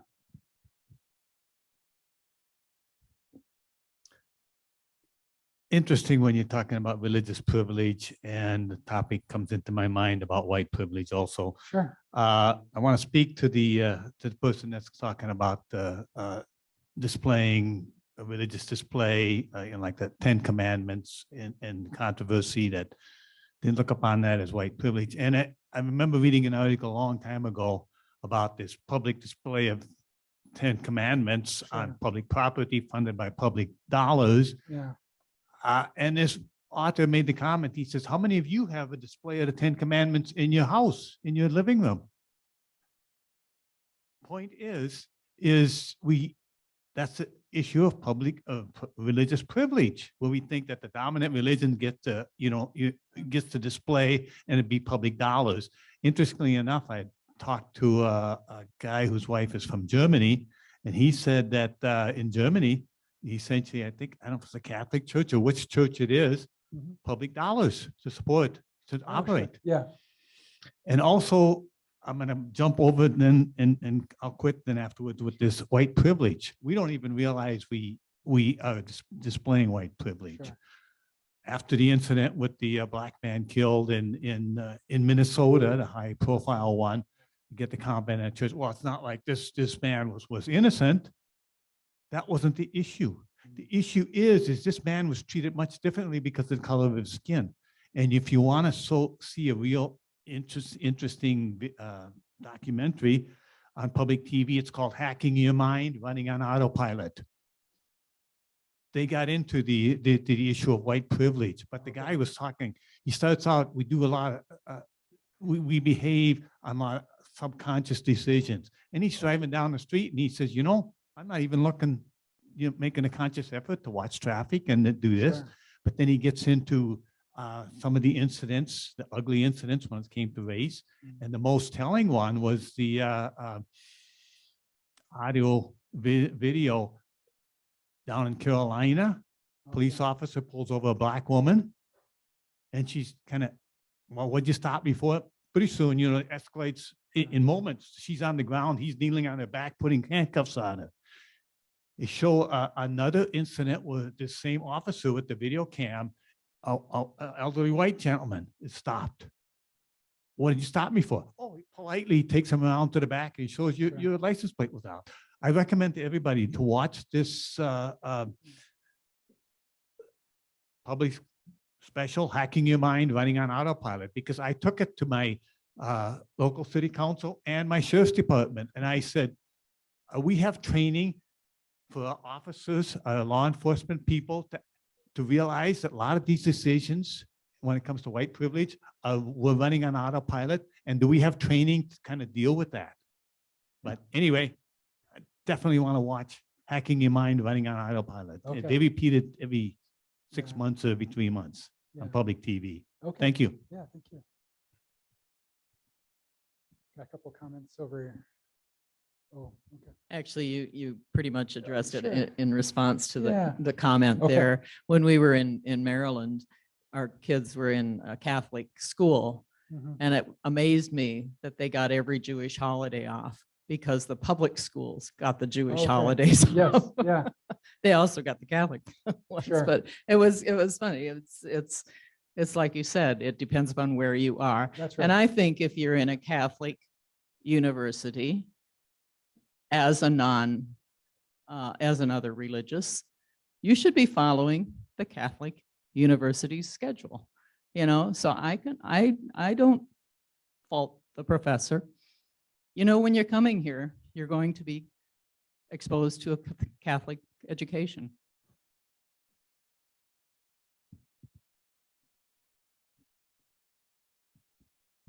To state the obvious maybe, but I guess I want to hear myself say this, and I love the interreligious focus, but it's wonderfully applicable to ecumenical dialogue. Oh, sure. And yes. then I don't know if the word intra-religious dialogue, does that word exist? But Yes, yeah. a thing that stresses me out to no end, actually, in real life, in central Minnesota, even more so than interreligious, love of neighbor, because we don't have a lot of diversity here, right? But there's a ton of diversity among Catholics between folks, on one end, for example, who think the seat of Peter is vacant, all the way to Roman Catholic women priests, right? And everything in between.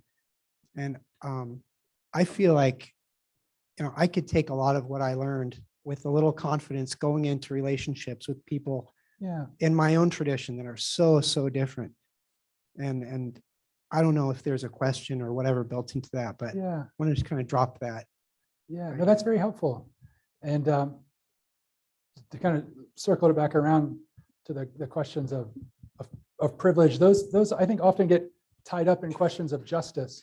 And one of the reasons why I really love that quote from Cornel West is that love publicly looks like justice. Love privately looks like tenderness. And at one level, I can appreciate, you are coming to a Catholic university, and so there's a calendar that you are agreeing to follow.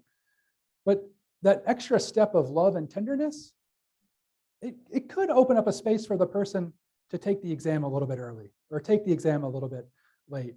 And that's what I'm kind of encouraging here when we think of this as actually loving our neighbor, to create that space for that. I mean, you're right. In the regulations, it's not the way that the structure is shaped. There isn't necessarily an expectation that privilege would be granted to another person.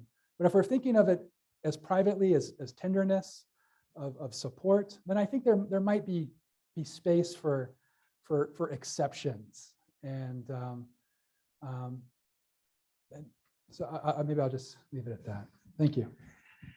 My question is about Nostra Aetate and Sure. Catholic culture, Catholic revitalization, if you will. Yeah. So one of your early comments was that this has been over 50 years ago that the church invented this new document.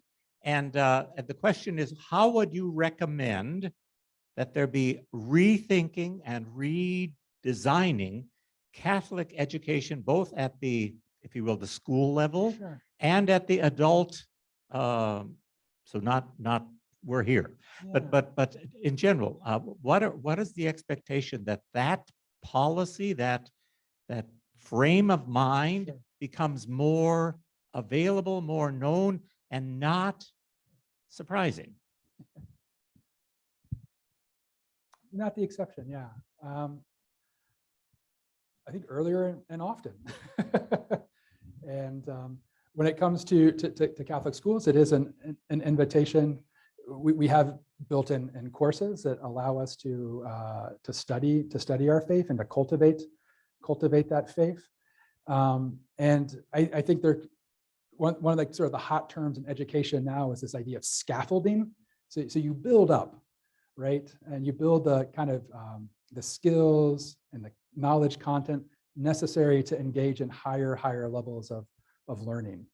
And so I think there are ways this not the mad is bad one, not bad is not bad, but that idea of, you have neighbors who think differently than you and believe differently than you. Have conversations with them and see what it is that they think or believe. My beginning in this whole world of comparative theology was a seed that was planted through a friendship that I have with my best friend Nirmish Agarwal from India. His family's from India. His parents are Hindu. And my interest in it began first with what I thought was an incongruity between these are the nicest people that I know, and I can't believe that they're going to hell. It just doesn't make sense. And so I had a pastor who helped me in thinking about this, and I got lucky because it could have gone another way. It could have been like, forget about it. That's just where heathens go, right? And that could have been it. And my life could have taken a different trajectory. Maybe I would have been a doctor. My parents would have been happier. I don't know, but a lot of other things. But he encouraged me to, ask some questions, even if they would be awkward and I wouldn't be able to frame them quite right. Because he knew enough from the way that I was describing them that this would be a family that would be perhaps open to those conversations. And so we did. We had some awkward conversations, or at least awkward questions on my part that they very patiently tried to answer. One of my big regrets is that I did not try Indian food until I went to college. And so I missed out on like 6 years of delicious homemade Indian food. I will never get that back. Maybe that's for the best as well.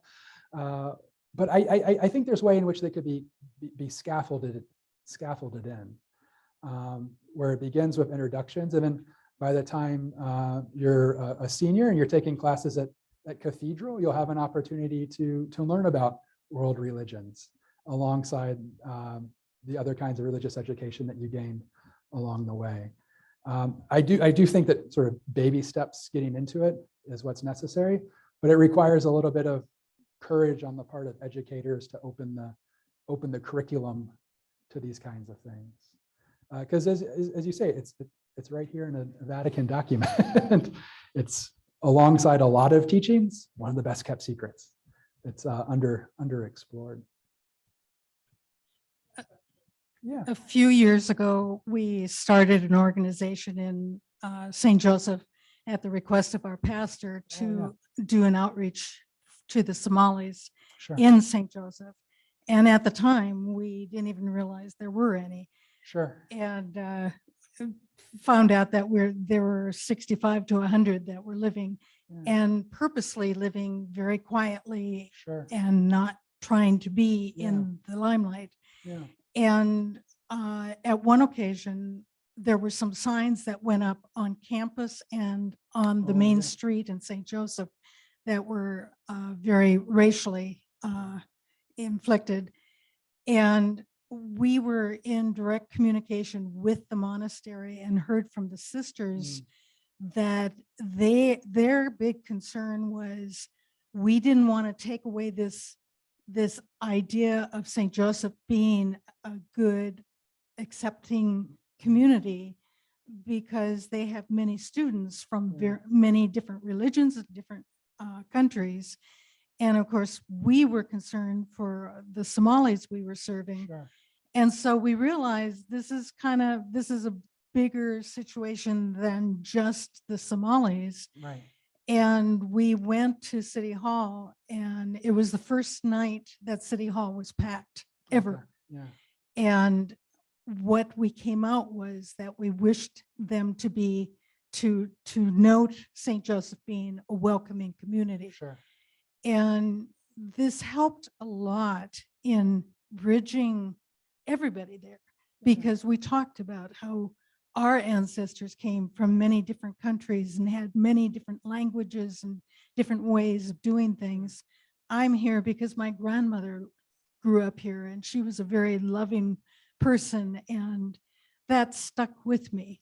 And I thought all the turmoil that we saw in the beginning with the Somalis coming in, through education, has really grown to be a wonderful place to live for everybody. yeah, we still have individuals who haven't accepted it, but I see a great step forward in acceptance. And I think that's a good place to live here. Thank you. One of the challenges of hospitality and building community and becoming community is these questions of assimilation and how much does one have to fit in to be part of the community? How much can one be themselves in the community? And I think your model here is a very helpful way of thinking about it, is that conversations are necessary. They help kind of break down the walls that we build up, and we can enter into things doing a lot of another P word that we might have some problems with, prejudiciously. But if you just kind of look at the word of it, it just means to prejudge, to kind of enter in already having made up one's mind or having kind of an opinion without necessarily being open to change. And so if you think of it that way, you can kind of, from an intellectual point of view, you could see that through conversations, through getting to know one another a little bit better, to recognizing the dignity of persons, that some of this is perhaps not as complicated as we might initially think it is. But again, as the point was made earlier, you kind of have to jump into it, and that is the hard part. And I don't pretend that it's easy. I do find that, like all things, it gets easier the more you do it, but it does require a recognition or it does require a bit of courage, because one recognizes one's fears. Oftentimes, one emerges from the experience realizing that those fears were misplaced, and so one was prejudging. But only through the conversation does that really happen. And I think your model is a helpful one. Just sitting down and talking, doing that dialogue of life. Yeah, thank you. And one more question. Yeah, yes, I feel like I've had a really great opportunity over the last 12, 13 years. I live west of Minneapolis. I'm involved in a pottery studio, and I have had developed friendships over those years with Muslims, with Buddhists, with Hindus, or Hindis, and Baptists, Methodists, Lutherans, most kinds of different faiths and religions. And through that, I have learned a lot, because one thing about, I love the study of theology. And one of the things that I really enjoy doing is to ask questions. And I think I was going to say before, the thing that I wanted to say most is, I find it easy, because what you do is you ask questions about the person's involvement and what's going on in their beliefs and their faith. And if you do that, you start up a conversation. The thing that I've found through doing that's been really helpful for me, when I have been challenged in my own faith, which I have been, I am challenged by those people when they ask me questions and they challenge what I have going on in my religion. And that helps me grow. Sure. I right now have a stronger faith in God than I've ever had in my life. But it's also because of all of those other people that have been involved with me. Anyway, I just want to make that comment. It's not a question. Yeah, practice is practice, whether it's prayer, dialogue, and it helps us polish that mirror of the soul. And so however you're doing it, you're doing it. Yeah. Well, thank you all again for being with us this morning. Thank you.